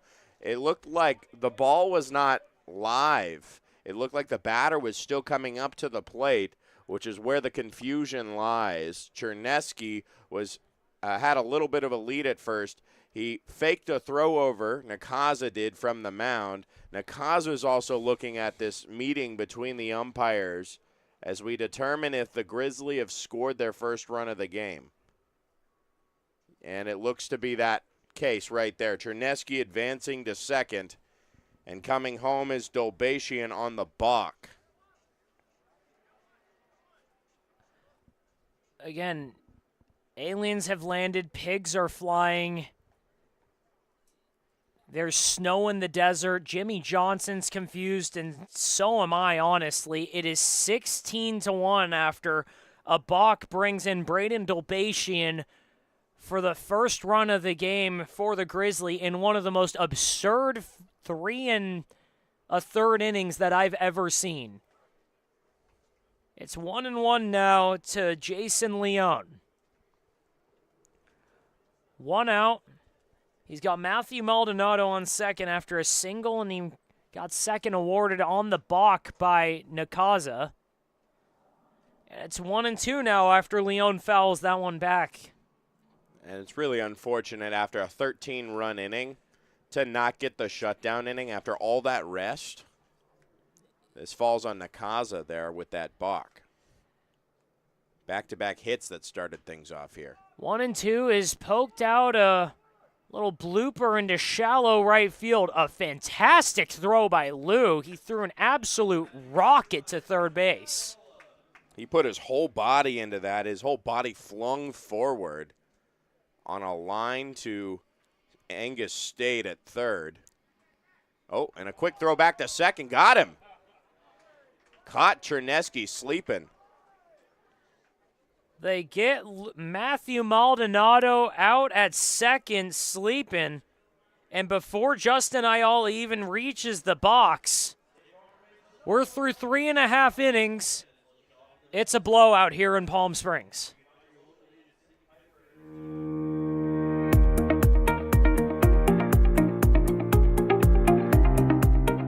Hello, Power Baseball fans. At SBMP Attorneys, we believe in the power of community. And that's why we proudly support the Palm Springs Power, our hometown baseball team. After a memorable championship season in 2024, capping off the team's 20th anniversary, we're all very excited about the 2025 Power team. SBMP Attorneys and the Palm Springs Power are two teams that are committed to excellence, community, and the spirit of winning. We'll see you all at the ballpark.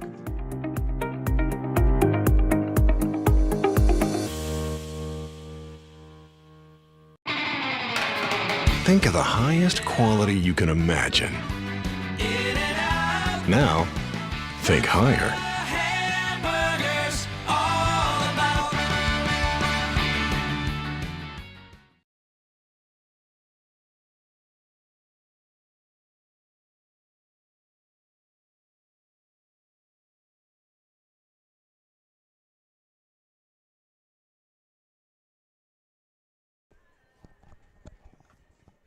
Bottom of the fourth inning, and there appears to be some changes right now that we immediately see. I immediately pointed out Corey Gregory is in the game in right field, and Scott Shaw's playing catch with him. It looks like that his day is over. In center field, I think I saw Hunter Smith is now in center field. Number 9 for the Grizzly. that's Justin Ayala still in left field. Correct. Sorry, I Carosis was is reading still off as the short. wrong one. Carosis is still as short. Roberts goes Pete from Baker. right to second. Yeah, Pete Baker in center field. My apologies. I was reading off the wrong roster. I think that's still Braden Dolbatian at first. You're correct. So a couple switches in the outfield, and Do you want to catch everybody up for what they missed if you're just tuning in? well, if you thought the Luka Doncic trade was crazy, unexpected, and unexplainable, you haven't seen this game then. It is 16-1 on a combined 7 hits. I think it's 6 errors. Yes.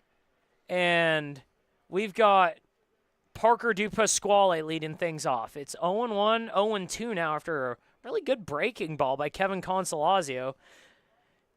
In the fourth inning, which in my scorebook is just a nightmare right now, there have been 26 batters in the last 2 innings. 0-2. That one's lifted way high above the light poles, and that's going to come crashing down into the batting cages. It's 0-2 again. No outs, and Had a lot of hang time there, too, on that one. I've given up on pitch count at this point, by the way. I typically keep pitch count. I have too. I think it's safe to say that this game has gone one way. 0-2, and Consolazio gets a swing and a miss there. A good fastball outside. We've got 1 out. After an inning where it took 6 batters to get the first out, or I'm sorry, that's not even right. 9 batters to get the first out in the third inning. Here we are in the fourth, and we've got 1 out. A leadoff strikeout to Parker DePasquale. It's Kevin Gameros now. And coincidentally, it was Parker DePasquale that was the first out in that no mercy inning. Gameros floats that one into left field, and he's got a hit. The 4th hit of the game for the Blue Sox, who were getting out-hit by the Grizzly. The Blue Sox already had at least, I think it was 8 runs on the board before they even got their first hit. With 3 back in the second as well, off of now Kataoka. Now it's Angus State. What was the stoppable force against the very movable object has become the Blue Sox offense taking advantage of just about every error, walk, and hit by pitch you could possibly throw at them. 1-0 to State, and he got under that and fouls it off. It's 1-1 now. What was once a couple 2-6 teams earlier in this match who got through the first couple half frames with a tight battle, frankly. The first inning was quite well pitched. They faced the minimum, and ever since then, it's been a bloodbath. 1-1, and it's fouled back, and it's really a question at this point of how long till we see a position player pitching. I mean, technically, Kevin Consolazio is both, But in terms of like unconventional ones, yes, you're correct. When are we going to see that? And if you're on the bench for either team, you got to wonder, when am I coming in? Consolazio with the 1-2 pitch. Curveball gets a generous call there, but at this point, I mean, what else do you expect? Strikeout look into Angus State, and Alan Goodwin coming up for his 4th at-bat.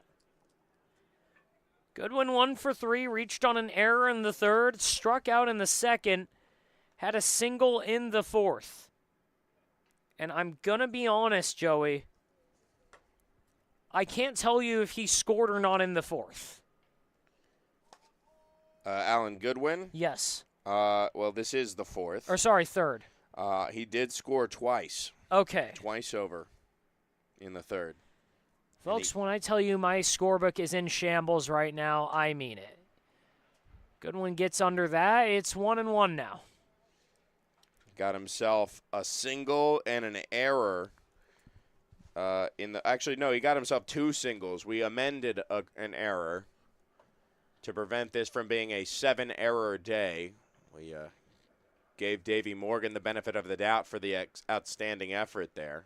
And it was an outstanding effort. That is really the definition of the error is any play that would not require extraordinary effort. It took an extraordinary effort to even get to that ball.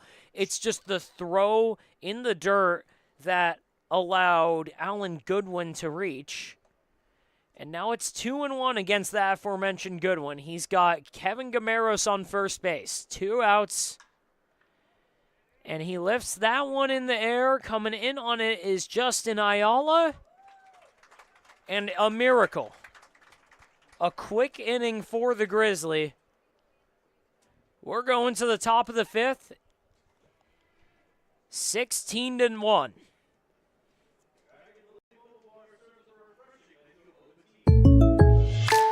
Shopping for car insurance is confusing. Holy cow.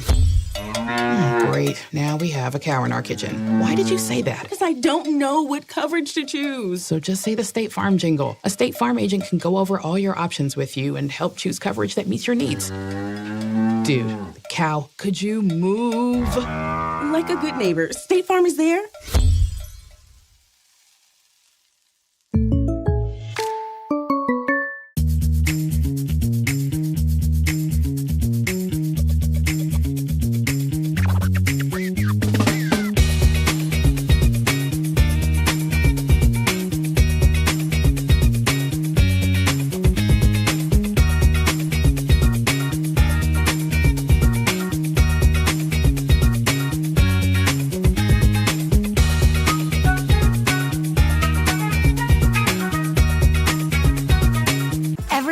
Good things come in 3s, like our Eat, Drink, and Play combo for just $19.99. Maybe the saying should be good things come in 19.99s. Maybe not. The Dave & Buster's Eat, Drink, and Play combo for just $19.99.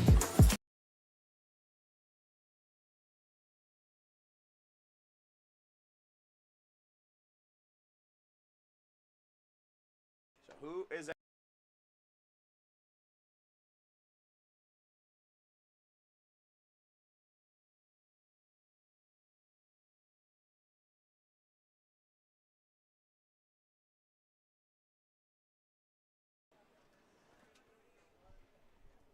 Top of the 5th inning, and after the longest 4 innings of my life, honestly,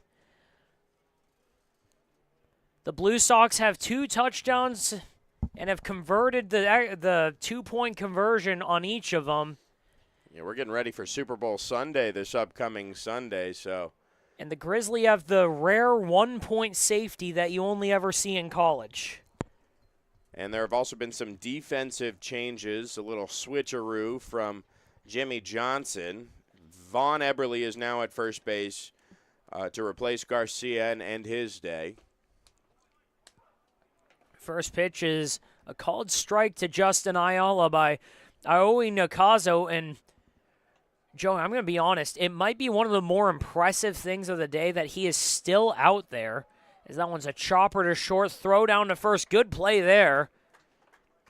As one of the new guys, Vaughn Eberle, picks it. And then the other two changes, Tommy Easley moves to left field. That ends Parker DePasquale's day. And Hanwhan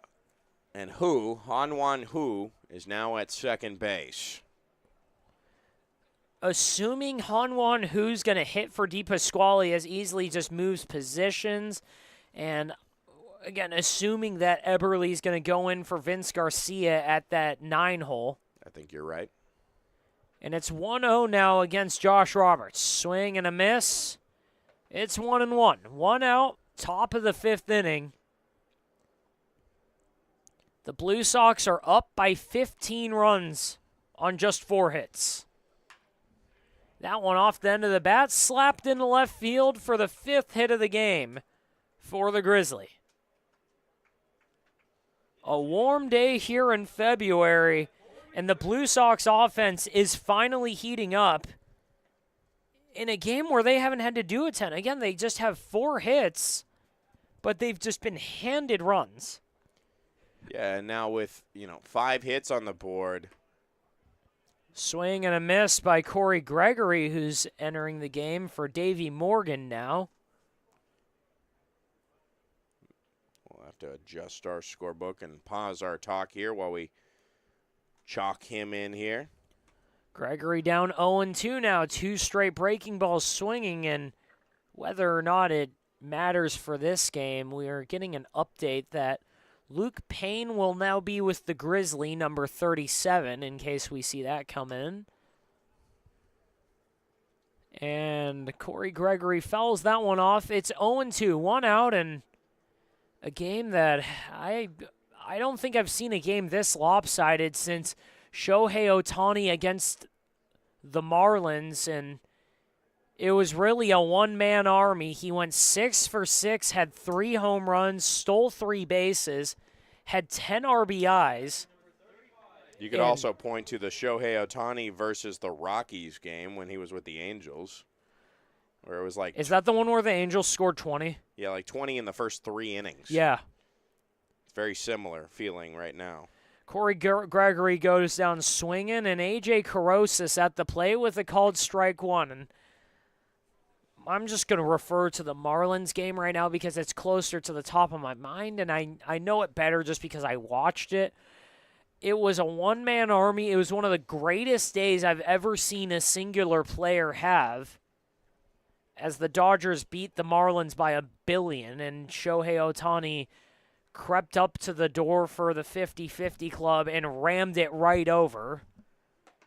As looks like not a pinch runner. That's still Josh Roberts out there. He steals second base, uncontested.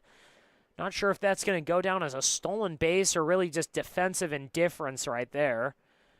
But it's a runner on second now. 2-1 count for A.J. Carosis. Nakaza fires, and that one's lifted well high in there. And that one's dropped by Angus State. Oh, my goodness. I'm not sure if that one can go down as an error for point streak reasons, just because... I don't think it is. They don't let you put down... Yes, that is an error.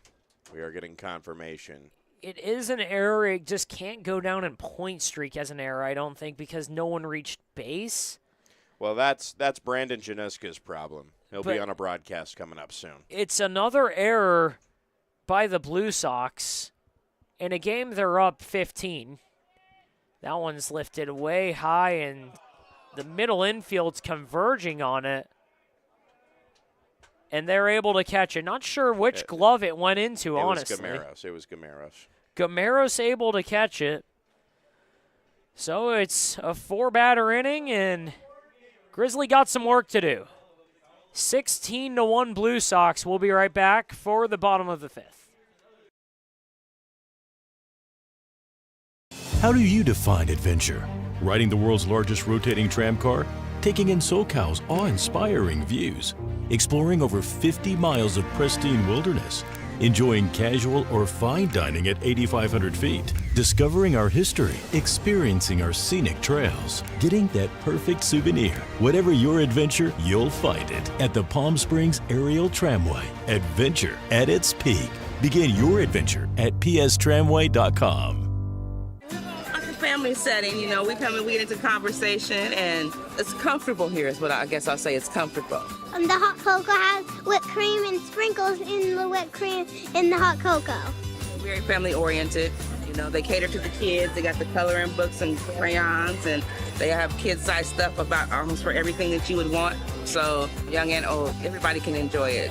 It's the best. Made from scratch memories. Elmer's.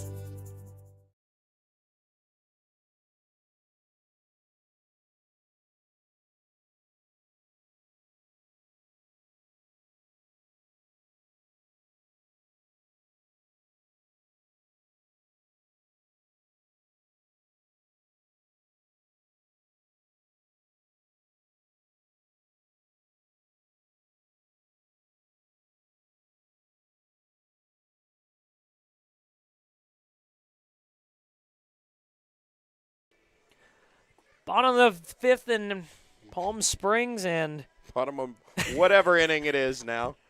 bottom 5 in Palm Springs, 15-run game, and let's see what happens, honestly. Blue Sox coming to bat. It should be Hiroto Kono leading things off. And it doesn't look like it. Looks like, I think that's Connor Donahue. You're correct. Connor Donahue taking over for Hiroto Kono, barring any defensive changes. He'll go straight in as the DH. And Joey, it feels like the last 3 innings have just sprinted by after the first 3. Yeah. Or the last 2 innings. I mean, we'll catch everybody up in just a moment as the first pitch misses for ball 1 on Connor Donahue. Do they have time to be caught up? We'll keep it brief. It's 16-1. The Blue Sox are winning, and they're looking like they're going to get their 3rd win of the season. I hate to call things this early, 2 innings to go, but it looks to be that way. Here's the real recap you need. Scoreless first inning. Blue Sox put up 3 in the bottom of the second, 13 in the bottom of the third. They have 4 hits. There's about a dozen miscues. 8 total errors in the game. And it's now 1-2 to Connor Donahue in his first at-bat.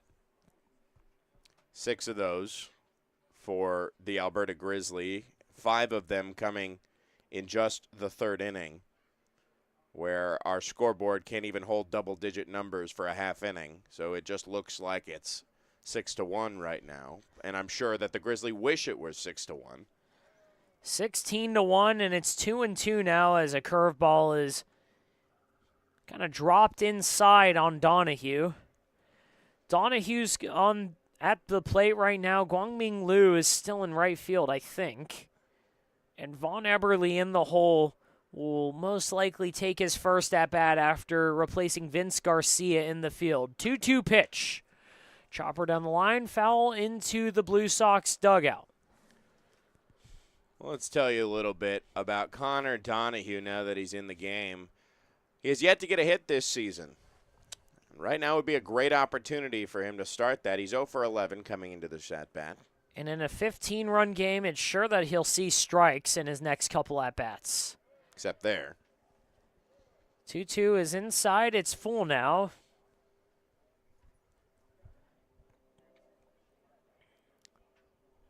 Kevin Consolazio, the 4th pitcher of the game. Or 3rd pitcher of the game. Atsushi Kataoka started us off. And the wheels really fell off in the second, as that's a little nubber straight back to Consolazio. He'll chop his feet and kind of shovel that over to Braden Dolbatian at first. Almost looked like kind of a javelin throw.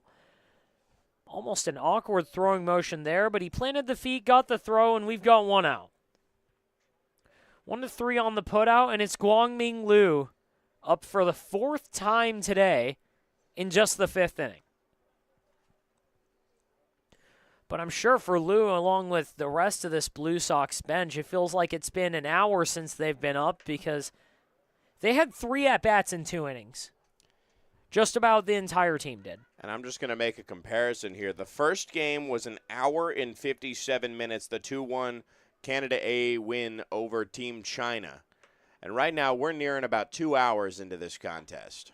0-2 now on back-to-back strikes to Lou. And we're only here in the bottom of the fifth, a couple innings to go. That's what happens when you allow 10-plus free bases in 2 innings. We've got a man warming up in the Blue Sox bullpen. It is number 6. And I don't have a number for that. That one's lifted out to right field, and Corey Gregory will catch that for the second out of the inning. Joey, who are you going for in the Super Bowl? I'm going for, you know what they did in the 1994 World Series? I'm hoping for that. Nobody wins. Which one was that? That was supposed to be between the Braves and somebody else. I'm forgetting right now, but Bud Selig called it off due to the lockdown. You said, the lockout, sorry. 84 World Series? 94. Or 94? I'm sorry. I thought you said 44 World Series for a second. No. As Vaughn Eberle swings through his first pitch of the at-bat, first pitch of the day, it's 0-1 now against Kevin Consolazio.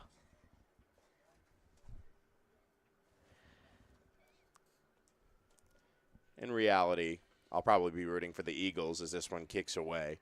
And it's a 1-1 count on Eberle with 2 outs. But I just really don't want to see the three-peat.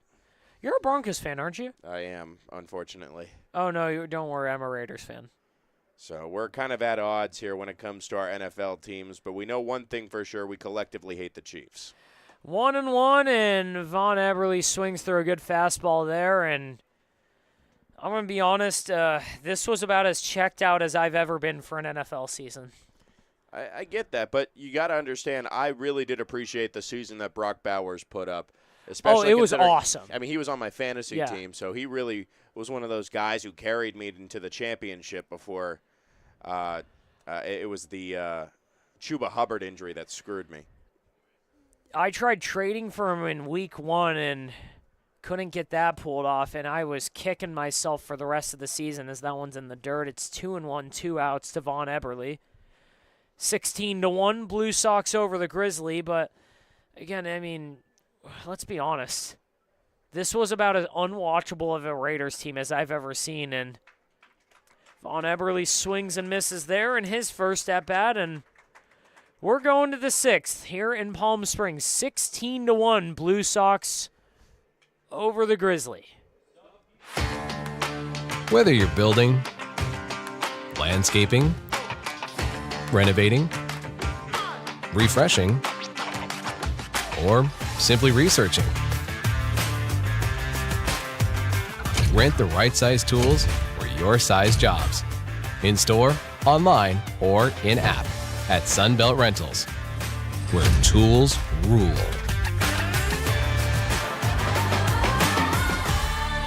Everyone knows good things come in threes, like our Eat, Drink, and Play combo for just $19.99. Maybe the saying should be good things come in 19.99s. Maybe not. The Dave & Buster's Eat, Drink, and Play combo for just $19.99. For 20 years, our family's mission has been simple. It all starts at Stuffed, where exceptional service meets bold flavors. Every crust, a masterpiece. Cocktails crafted to perfection in an atmosphere that brings family and friends together. Stuffed pizza, dine-in or takeout. Savor and enjoy at our 2 locations. Quality, service, family legacy, it all starts at Stuffed.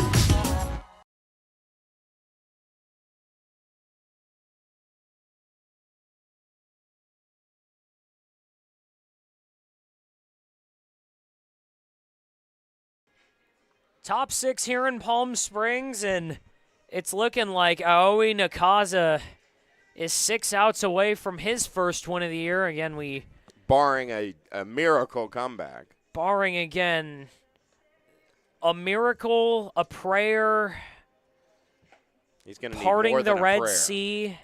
He's going to need a satanic ritual or something. And walking on the moon. The Blue Sox are up 15 as the Grizzly take the plate. It's going to be Pete Baker pinch hitting for Scott Shaw. Pete Baker up, and Braden Dolbatian on deck, and it looks like Luke Chernesky's in the hole right now, and they're facing off against a new guy. It's Guang Chen, number 6, on the Blue Sox. The 18-year-old fires in a strike one that is fouled down the line, and actually that's fair. Or they called that fair, I and thought it was for a moment. Pardon me. it's okay. It's okay. There's been a lot going on. Again, it is 16-1 on a combined 9 hits, 8 errors, probably a dozen hit by pitches, and even more walks. And a lifeless Blue Sox offense has one of the 5 highest run totals of the season. You mean Grizzly offense. Blue Sox offense is doing fine. No, that's what I'm saying. A Blue Sox offense that has not had a pulse over the last couple games. I see what you mean. Comes in and blows it right open. After 3 innings, they were up 16-0. It's 0-2 now to Pete Baker.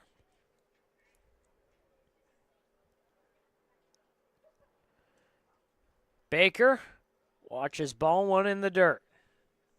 This is, I mean, it seems silly to point this out now, but this is the most runs that the Blue Sox have scored in a single game. Only by 5, however. Their other big day was an 11-4 victory over the Bombers. 1-2 pitches outside. Again, it's 2-2. And you mentioned earlier when Kataoka was still on the mound, you asked if I was ever a pitcher and if I ever had lost a feeling for a pitch and had that lonely feeling out there. I'm going to be honest, Joey. I was a pitcher in high school, but you said losing your dominant pitches. That implies I had a single pitch that I was really confident in. Fair. We're going to be honest. I was just out there throwing fastballs, trying to hit it over the plate. It's a miracle that I had a 0 ERA my senior season. You probably got more appearances than I did. I had 4. Which is more than I did. 3-2 pitch, and that one's down for ball 4. Leadoff walk for Pete Baker. Should we be at this point in the broadcast where we lament on our forgotten careers? Well, so I started playing baseball when I was 8. It was one of those deals where, mom tells you get in the car, doesn't really tell you where you're going, then she hands you a glove, and she, it's, hey, I signed you up for Little League, go out there. First pitch to Braden Dolbatian is in the dirt, 1-0, 16-1 here in the 6th inning. And again, it was my twin brother and I. I've got a twin brother. We got dropped off at practice. We didn't know anyone. Swing and a miss. It's 1-1 now. And for the first couple of days or months, it was really, we just got stuck in the outfielder, and we're 8-year-olds. We were kicking around dirt. We were picking grass. As that one's lifted and driven into shallow left field, right around where, that's not Parker DePasquale out there. That is Easley. Tommy Easley out there in left field now. Tommy Easley catches the first out of the 6th inning, and so we were just kicking it around and, had no interest in baseball, haven't ever watched it, and Luke Chernesky pinch hits for Matthew Maldonado here, presumably taking the DH spot, watches a breaking ball for strike 1. Well, he came in as a pinch runner after Maldonado got on base. He was the inning-ending out in the 4th inning on the back pick to second, or rather the pickoff move there.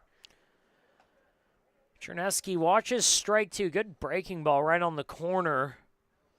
Also, I should mention Thomas Petrosino is in the on-deck circle, likely to take over for Burgos. We did see Petrosino catch in that game against the Power on the backfield the other day. Well, you did. I didn't. I did. And it looks like Chernesky did offer on that. Check swing, couldn't hold it back. Check down to first. They got the call the Blue Sox wanted, and he'll go down 2 outs, or 2 outs here in the 6th inning. Thomas Petrosino up. So back to my storied Little League career. I didn't like it. I was kicking and screaming, and then I eventually, after a couple days, made some friends. My brother and I realized, hey, this baseball thing ain't half bad. And at first, I wanted to be a catcher because I thought the gear was cool. Sure. It makes you look like a robot. And Buster Posey was also really cool, even though I'm a Dodgers fan. Buster Posey was really cool and really good in winning MVPs at that time. He's a good official government name as well. He is. 2-0 is called 2-1 now against Thomas Petrosino. So I play a couple years, and I mostly got stuck in the outfield because I was a relatively unathletic kid who couldn't hit, but I had a half-decent arm, and I was one of the few guys on my team who could actually track down fly balls. 3-1 now. So I got thrown into the outfield. I made a home out there, but in high school, my coach decides, hey, let's throw Steven on the mound. Because I kind of had a weird, funky arm angle as Petrosino gets under that and skies it out to Tommy Easley in left field. And my Little League stories. We're through 5.5, bottom 6 coming up. 16-1 Blue Sox. Quality first. It's quite a philosophy to live by. But world-class ingredients are the foundation of great meals. And we wouldn't have it any other way. At Kaiser Grill in downtown Palm Springs, we believe you deserve the best. So whether it's dinner for two or a celebration with 200 friends, quality is our promise to you. Because quality is king. Quality is Kaiser.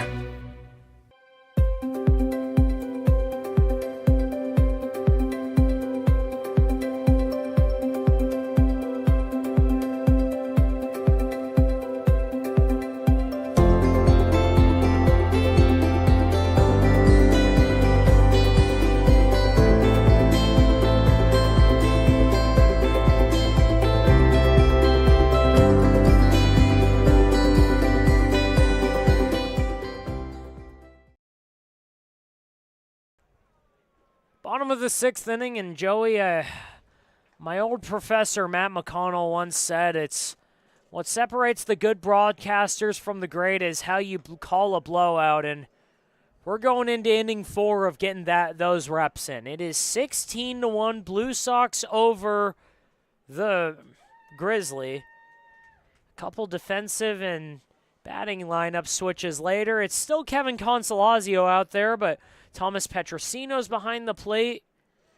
Yeah, let's talk about how Kevin Consolazio has really picked himself up. Obviously, third inning is a wash. We know what happened. The 13 runs came across. Ignore the third inning. But following that, Kevin Consolazio has faced 7 batters in the next 2 innings and has got out of it relatively quickly. He faced the minimum. He got out of the side. He's had 3 strikeouts in the past 2 innings as well. Excellent pickup work from Consolazio. He's just trying to rush through the rest of this game and go home and try and let everybody be a goldfish about this game and forget about it. Well, they don't really have to wait too long to forget about it. Again, with the nature of this league, playing almost every day, as Tommy Easley fouls that one off and somewhere in the parking lot, presumably. Next game for the Grizzly will be against the Power tomorrow morning here in the stadium. They'll have the first game in the stadium tomorrow. And they're hoping they can get anything but this, just trying to get these last 6 outs. Really have been praying for mercy since that third inning. Again, 13 runs in the bottom of the third inning. And only 3 hits. I'm sorry, between Joey and I, neither of us are brave enough to figure out how many of those are earned. Ooh. And that one gets up and in on Tommy Easley. A fastball hits him there, and thankfully it looks like he's fine, but 76 up and in can't feel great. And coming in for Nico Diaz to end his day will be Shuya Funada, who came in defensively in the last half frame. First time we've seen him today. Everybody's getting an at-bat today. Shuya Funada coming in. Nico Diaz was 0 for 2, shockingly, but reached twice. His only actual out recorded was in the first inning. He was the only batter not to hit a second time, or no, he did hit a second time in the third inning. I just don't have that written down. So he was 0 for 3, or 0 for 2 with a walk and reached on an error. Joey, if your scorebook is any better than mine, what happened in that second at-bat of the third inning? For Nico Diaz? Yes, just for record purposes. It was the final out. It was a fly out to left field. Flew out to left field, and it's a 2-0 count to Shuya Funada. He'll scoop that one foul into Sunrise Park down the right field line, and it's 2-1 now. Of all the days for our amazing point streak guy, and I need to give him a shout-out. Brandon Januska, shout-out for having to score this game. You have been doing a wonderful job, sir. Not just shout-out to him for this, but shout-out to him for basically saving my life the other day. Oh, yeah? This Grizzly and Power game, there was switches everywhere. There were a couple defensive substitutions, a lot of walks, a lot of full-count walks. And I tried scoring it with our Vice President, Justin, after the ending of the stadium games as the 2-2 pitch gets past Petrosino behind the plate. It's full now. We were here till about 5:30. We were here so late that Brandon, who was scoring a game, working the scoreboard for a community college game here in the stadium, he was walking out by the time I was walking out because we were trying to score that game. And there was about 75 errors that popped up after my attempts. For those of you unfamiliar with point streak, it's a bit of a difficult system to learn. Full count pitch is driven into left field, and Shuya Funada's 1 for 1 on the day. And so after about 2 hours of hassling with it, Justin Raichke and I just said, all right, mercy, we give up. We're waving the white flag. I'll come back in the morning. We're going to try it again. So I come back in the morning, and Brandon doesn't even really try and volunteer, more kind of takes over. So he's helping out, and I was trying to help him, and then it kind of turned into us just me and you talking to Aaron Miles as that first pitch looks like it hit Han Yuan Hu, who took over for Parker DePasquale. Now we got bases loaded again. So 3 straight reach, and it's Kevin Gameros coming up.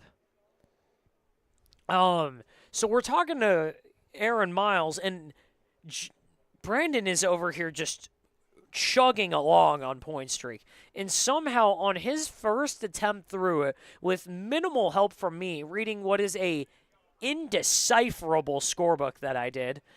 And sorry, we don't have a camera on this. Joey can take Joey's word on this. This is a pretty rough-looking scorebook, It's isn't some it? chicken scratch, that's for sure. I pulled out 4 different colored pens, 4 different highlighters during that game.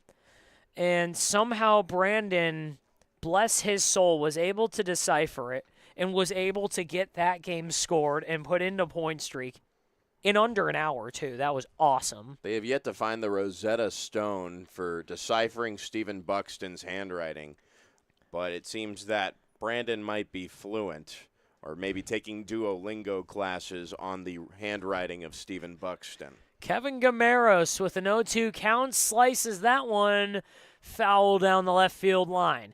And again, God, the only thing keeping this scorebook anywhere from not being as bad as that one is the fact that I can't find my multicolored pen. Mm-hmm. So we've only got 1 pen color here. I've only pulled out 1 highlighter. And I'm going to be honest, we're thanking Brandon again because this one doesn't need to be the perfect scorebook anymore. And that's going to be a hit into left field, and 1 run scores 17-1. Blue Sox over the Grizzly. Well, I think now you can really solidify this win for the Blue Sox. That hit there really punched the ticket. That was it. That was it right there. Not the 16 before, but that run right there. No, that right there. But the bases are still loaded and nobody out for Kevin Consolazio, who's just trucking along right now. And Angus State still looking for his first hit of the game. It looks to be Luke Chernesky now in the bullpen. Angus State gets under that one and lifts it into the sun, struggling with the sun. Looks like that might be Justin No, that's not Justin Ayala out there. That is Pete Baker. Pete Baker out there, but it's a sac fly. So it's 18-1 now. Shuya Funada scores. Han Yuan Hu to third. Kevin Gamero stays at first. Sac fly for Angus State. And we've got a pinch hitter. This should be interesting because I don't know who can play catcher in the top of the 7th. No, this should still be Alan Goodwin right here. It is. Oh, it's still Alan Goodwin in. Has one hit on the day, and it's one of just 6 Blue Sox hits, but they've tripled that in their run production, 18-1.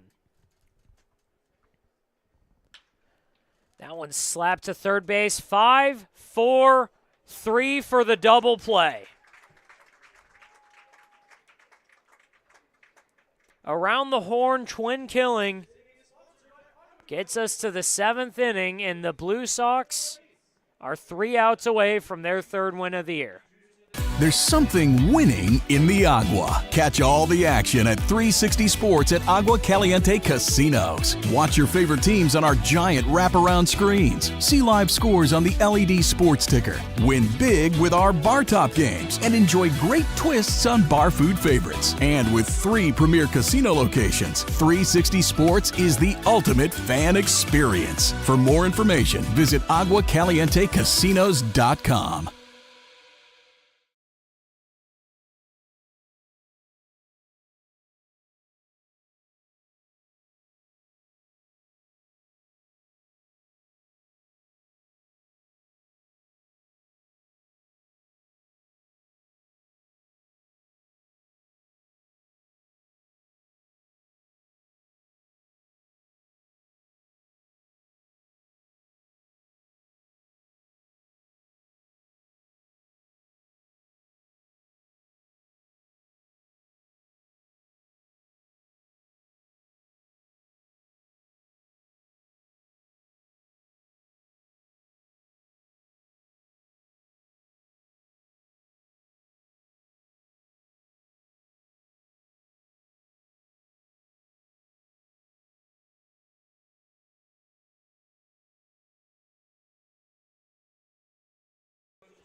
Three touchdowns, 3 missed extra points for the Blue Sox. Have them up 18-1. You said 3 touchdowns? Yeah, touchdowns are 6 points each. Oh, you're right. I guess you are. Well, but still, 3 touch. Yeah, no, 3 touchdowns, 3 missed extra points. Okay, I got it. That Missouri math education coming into play here. Oh, I'm not even going to say what happened to you earlier today, Mr. Fractions. You know, 7 5/8, 7 3/4. Which one's bigger? Oh, well, the context to this, we were talking about hat sizes, and we were talking about how we're both 7 5/8, but you prefer the size up, and I said it. So you mean 7 3/4, and you said, is that bigger than 5/8? You know, fractions, they don't teach that at the Walter Cronkite School of Journalism. We leave those over to the lovely people at the W.P. Carey School of Business. Sure. And right now it's 1-0 against Jason Leone after a curveball slipped out, and it's gonna take a lot to come back right now. Down 17, it's 1-1 here. Blue Sox 3 outs away from getting back on the winning train.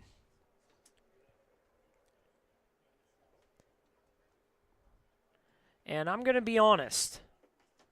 We have to write our recaps for the games after this, Which you can read on the California Winter League website. I'm not sure if there's enough storage on those servers for a detailed recap, as that one's driven out into the gap, gets past Funada, and a leadoff double for Jason Leone. Here comes the comeback. You never know. Leadoff double for Jason Leone, and I'm going to be honest. Baseball's a crazy game, Steven. I don't know if I have enough space in this Bob Carpenter scorebook Lovely scorebook, by the way. Bob Carpenter, if you're listening, you Shout have out a Bob great Carpenter. product. I hope you're not listening to this Great broadcast. product, Bob. I don't know if I have enough space if there was a comeback. 18-1, and first pitch to Justin Ayala is fouled down the left field line. You know what? I'm rooting for it. I'd like to see some sign of late life for the Grizzly. You know, down by 17. At least bolster your stats a little bit. Nothing against Guang Chen on the mound. 0-1 pitch, driven high in the air to right field, and Liu shows off the arm again with not a janitor throw this time. He didn't go into the full somersault, but he gets the first out and throws a laser to, who is that at third? I think that's still Angus State. It certainly is. Angus State's still at third. Just about everyone's still in their same position. Shuya Funada in center field, though, and it's Josh Roberts up. A lot longer of a game, this goes without saying, than the first game. No kidding. That was 1 hour and 57 minutes. We are now beyond the 2-hour mark here. Almost at 2.5 now as that one's outside. It's 2-0 now to Josh Roberts. He's got Jason Leone on second, and you know, a couple years ago, we would have said this game was absolutely flying by. If you consider before the pitch clock came into the MLB, games were averaging about 3 hours, 10 minutes, 3 hours, 12 minutes. I mean, every time I went to go sit down for a Dodgers game, it was, you know, at least 10:30 by the time the game ended. 3-0 pitch outside, 4-pitch walk to Josh Roberts. Well, you also have to consider that these are 7-inning games. So almost 2.5 hours through 7. Imagine if this was a 9-inning game. We might really honestly be sitting at 3.5, maybe 4 hours, depending on how the next 2 innings have been going. But since that third inning, that bottom of the third inning, they've been going all right. They've been going by pretty quickly. And again, good work by Kevin Consolazio chugging along. But, I mean, I haven't seen a game that's not this one-sided, but this many runs with this few hits and, you know, that kind of combination since some of my Little League games, honestly. Some of my rec ball games where it was like a 3-hour, 4-inning affair. Well, we've seen some crazy games already this season. There were a couple 20 runs. I think there was one 21-run ball game on the backfield that you witnessed, as now it's a 2-1 count to Corey Gregory. 2-1 to Corey Gregory, who took over for Davey Morgan. He's got a runner on first and second, and he's got 2 outs to work with. They're only down 17. It's 2-2 now. Down 17. They've got the power coming up, and really it's just, there's not a ton you can really take from this, as that one's hit into left field for a base hit. Runners go 90 feet. No one's going to try and score. Good throw in left field from Tommy Easley. Bases loaded for A.J. Carosis to possibly bring it within 12. 13. There's that math coming into effect there. Yes, with one swing of the bat, they could make it a 13-run game. So you're telling me there's a chance. Ball one upstairs. Siri, I am not talking to you. 1-0 to A.J. Carosis. 0 for 3 on the day. Has a strikeout, flew out to left field, and popped out to short.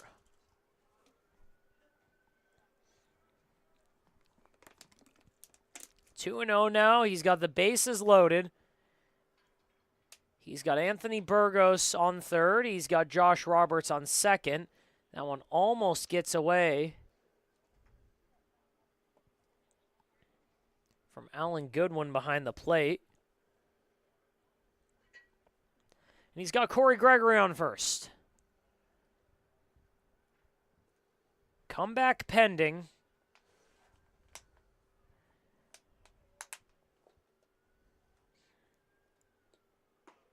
3-1 pitch. Catches the zone. Count is full. Just 3-1, actually. It's 3-1 now. I'm going to be honest. I'm not wearing my glasses, so I can't really tell when the scoreboard says 1 or 0. It's a bit tough to see out there, but... Swing and a miss. It's now 3-2. I'm just predicting the future, man. Yeah, you were just one pitch ahead. That's yeah. all right. Yeah. It's a lot easier to see when there's cloud cover or when it's at night. In the day, the scoreboard's a little rough on my eyes. Again, the left eye's nearly perfect, and that's a full count walk to A.J. Carosis. Pete Baker coming up. And it's 18-2 now. Hey, free RBI at the end of the game. Do you believe in miracles? Within reason, I suppose. Bring in Al Michaels, I guess. And we've got a meeting at the mound before Pete Baker gets his hack. Quick meeting, though, and... Maybe about where to go to dinner tonight. Where are you going to dinner tonight? Didn't you say you had plans with Roger? That's tomorrow? Tomorrow. Okay. The pitcher for Team China. We go back a ways. We need to catch up a little bit since it's been 3 years. Fouled back for strike one. No, my dinner tonight will be found in my refrigerator, my freezer. A nice lean cuisine meal awaiting me at home. Or actually, wherever I go out. It's grocery day. Strike one to Pete Baker. Swing and a miss. Good breaking pitch right there. It's strike two.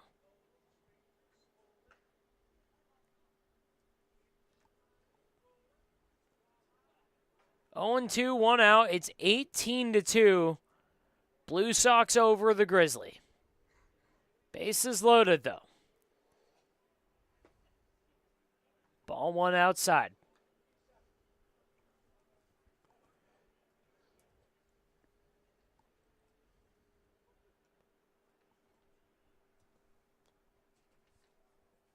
One and two count. Guang Chen in his second inning of work. That one's lifted up. And looks like everyone lost. It just falls right in front of the press box. Not sure if that got caught on the camera.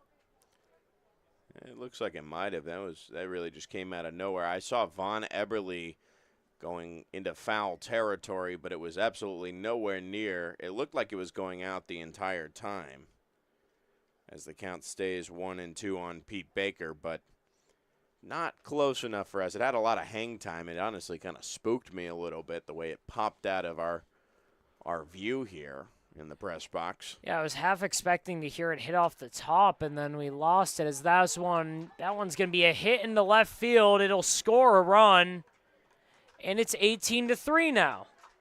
Station to station they go. Josh Roberts scores. Corey Gregory to third. A.J. Carosis to second. Pete Baker at first, and now it's Braden Dolbatian again. Has a chance to get this game within 11 with one swing. And if any player on the Alberta Grizzly could actually genuinely do that, I'd say this guy has the most pop. He has yet to hit a home run this year so far, but he's got it. He's got a real talent as Jimmy Johnson steps out. And I think they're going to exchange pitchers here potentially. I'm not sure. Chen is off the mound. Johnson is talking to the umpire and appears to be sending Chen on his way, giving way to Nico Diaz, who will step onto the mound and become the third pitcher for the Blue Sox. And we were wondering when position players would come in to pitch, and here it is, one out in the seventh inning. Blue Sox just trying to close it out. They're up 15, 18-3 here against the Grizzly. Nico Diaz will take his warm-up pitches. We'll be right back after a break.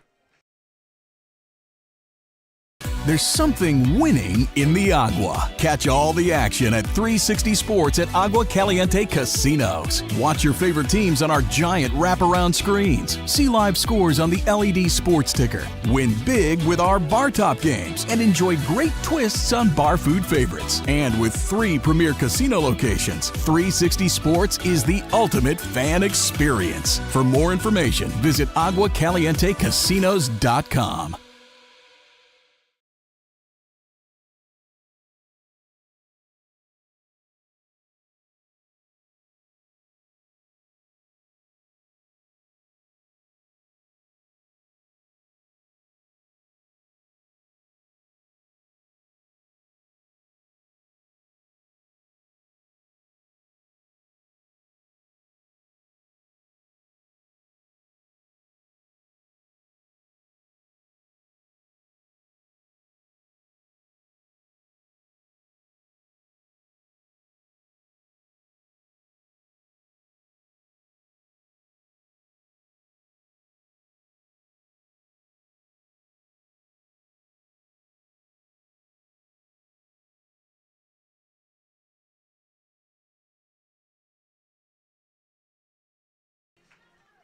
(18-3) here in Palm Springs. Blue Sox on top of the Grizzly in a game that hasn't been too eventful. A lot closer. Not too eventful? Well, so Stephen Buxton. Let me finish. Not too eventful since the 3rd inning. Okay, gotcha. A lot closer than it looks if you take out a 13-run 3rd inning from the Blue Sox. Then it would just be 5-3. Sure. But the 3rd inning did happen, and it's 18-3. Nico Diaz in against Braden Dolbatian, who watches strike one, fastball right down the middle, and already it looks like Nico Diaz isn't exactly the position player to go in and just lob it in. No, he's going to take full advantage of this opportunity. And he's working quick. 1-1 pitch is already in there. 76 off the corner gets the call. Well, I'd imagine after spending all that time out there in center field during the 3rd inning, during this game, he wants to get out of here.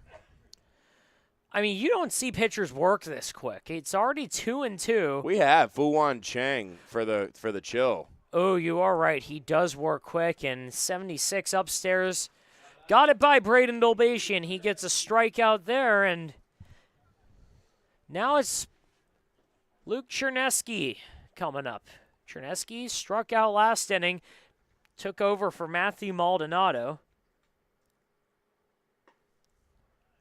Gets his first look at Nico Diaz, and it's strike one.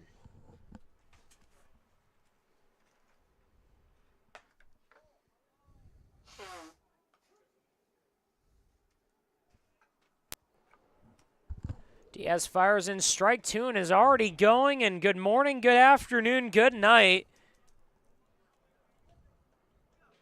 I thought he had a... Nope. Apologies. I thought it was an 0-2 count. It looked like there was a strike in there already, but it's 1-2. Now it's 2-2. Nico Diaz, again, working incredibly quickly. 2-2 pitch. There it is. He gets the strikeout looking. 76 on the corner, and that is the game. 18-3, Blue Sox over the Grizzly in a game where we saw a little bit of everything except for a home run, basically. Nico Diaz closes it out. The Blue Sox get back on the board. They'll move to 3-6. The Grizzly will fall behind the Bombers. Now they are in last place at 2-7. Aoi Nakaza gets his first win of the year. Atsushi Kataoka gets the loss, and I think the unsung hero, even though he's on the losing side, is Kevin Consolazio actually threw pretty well. He did after that one bad inning. His stat line is still going to run up a little bit, and I did the total count here. 4 pitching on the Grizzly side. There were 15 free bases, 8 walks, 7 hit by pitches, and a lot of ibuprofen to be distributed throughout the Blue Sox lineup for how many times the ball hit them today.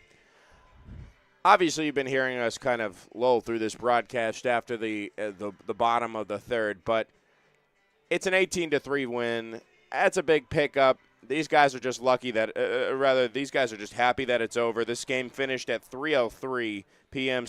Pacific Standard Time. This game started at 2:31. We started pretty much on time. But in terms of people left on base, we'll do the count here. There were 6 left on base for the Blue Sox.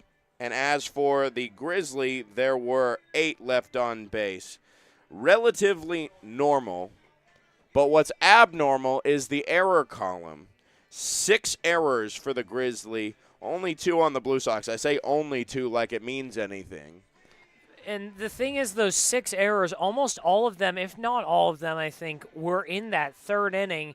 And that's what led with, 5 of the 6 errors combined with almost all of the walks, almost all of the batters hit were in that third inning. And a snowball just collected and collected, created an avalanche of Blue Sox runs, a total that can't even show up on the scoreboard because the inning-by-inning score doesn't show double digits. But 13 runs in the third inning. It's 18-3 Blue Sox over the Grizzly in what is a shocker of a performance, not because the Blue Sox could have won, but because of just how it happened. And the Grizzly actually out-hit the Blue Sox by 2. They had 8 hits on the day. And the crazy thing is, for Atsushi Kataoka and Yuma Ojino, their stat line might actually be relatively untouched, maybe a little skewed, because a certain amount of those 13 runs, and I'd say the majority of them are unearned. A lot of them are unearned. From those 5 errors that inning. So the Grizzly will go to 2-7. They are now 6.5, I think 7.5 games. No, 6.5 games back because the A's won, not China. So the leading total is still at 8 wins. They will face off against the Power tomorrow. They'll have the first stadium game. And then for the Blue Sox, they'll move on to 3-6. And something to note here, I think this is the first time all season that the Bombers have not – actually, no, they played earlier today. I was going to say they kind of keep pace, taking another loss. So I think those two are the bottom of the standings now. And the Blue Sox move on to 3-6. Jimmy Johnson gets back in the win column. Jared Lemieux. Again, any manager will say you just throw out this game and move on to the next, basically. Outside of that 13-run inning, it wasn't that bad. I mean, Kevin Consolazio threw well. There were some solid plays here and there. Guys got hits here and there. But for the Blue Sox, Jimmy Johnson will be looking forward to the A's tomorrow. That'll be a tall task after they took home what was really win of the year 2-1 against Team China this morning. So they'll go at it tomorrow morning, or tomorrow, I'm sorry, not tomorrow. They've got the day off. They'll go at it on Wednesday, first game in the stadium at 10 a.m. And tomorrow it should be a good game, a good day of baseball. And for those of you joining us I'm Stephen Buxton. Thank you all for joining in, for watching, for really being in awe of this whole game and what was one of the more bizarre games I've ever seen. For Joey Miller, for everyone who's with us and who puts this whole show on, thank you, everyone. Blue Sox win it 18-3 in another day of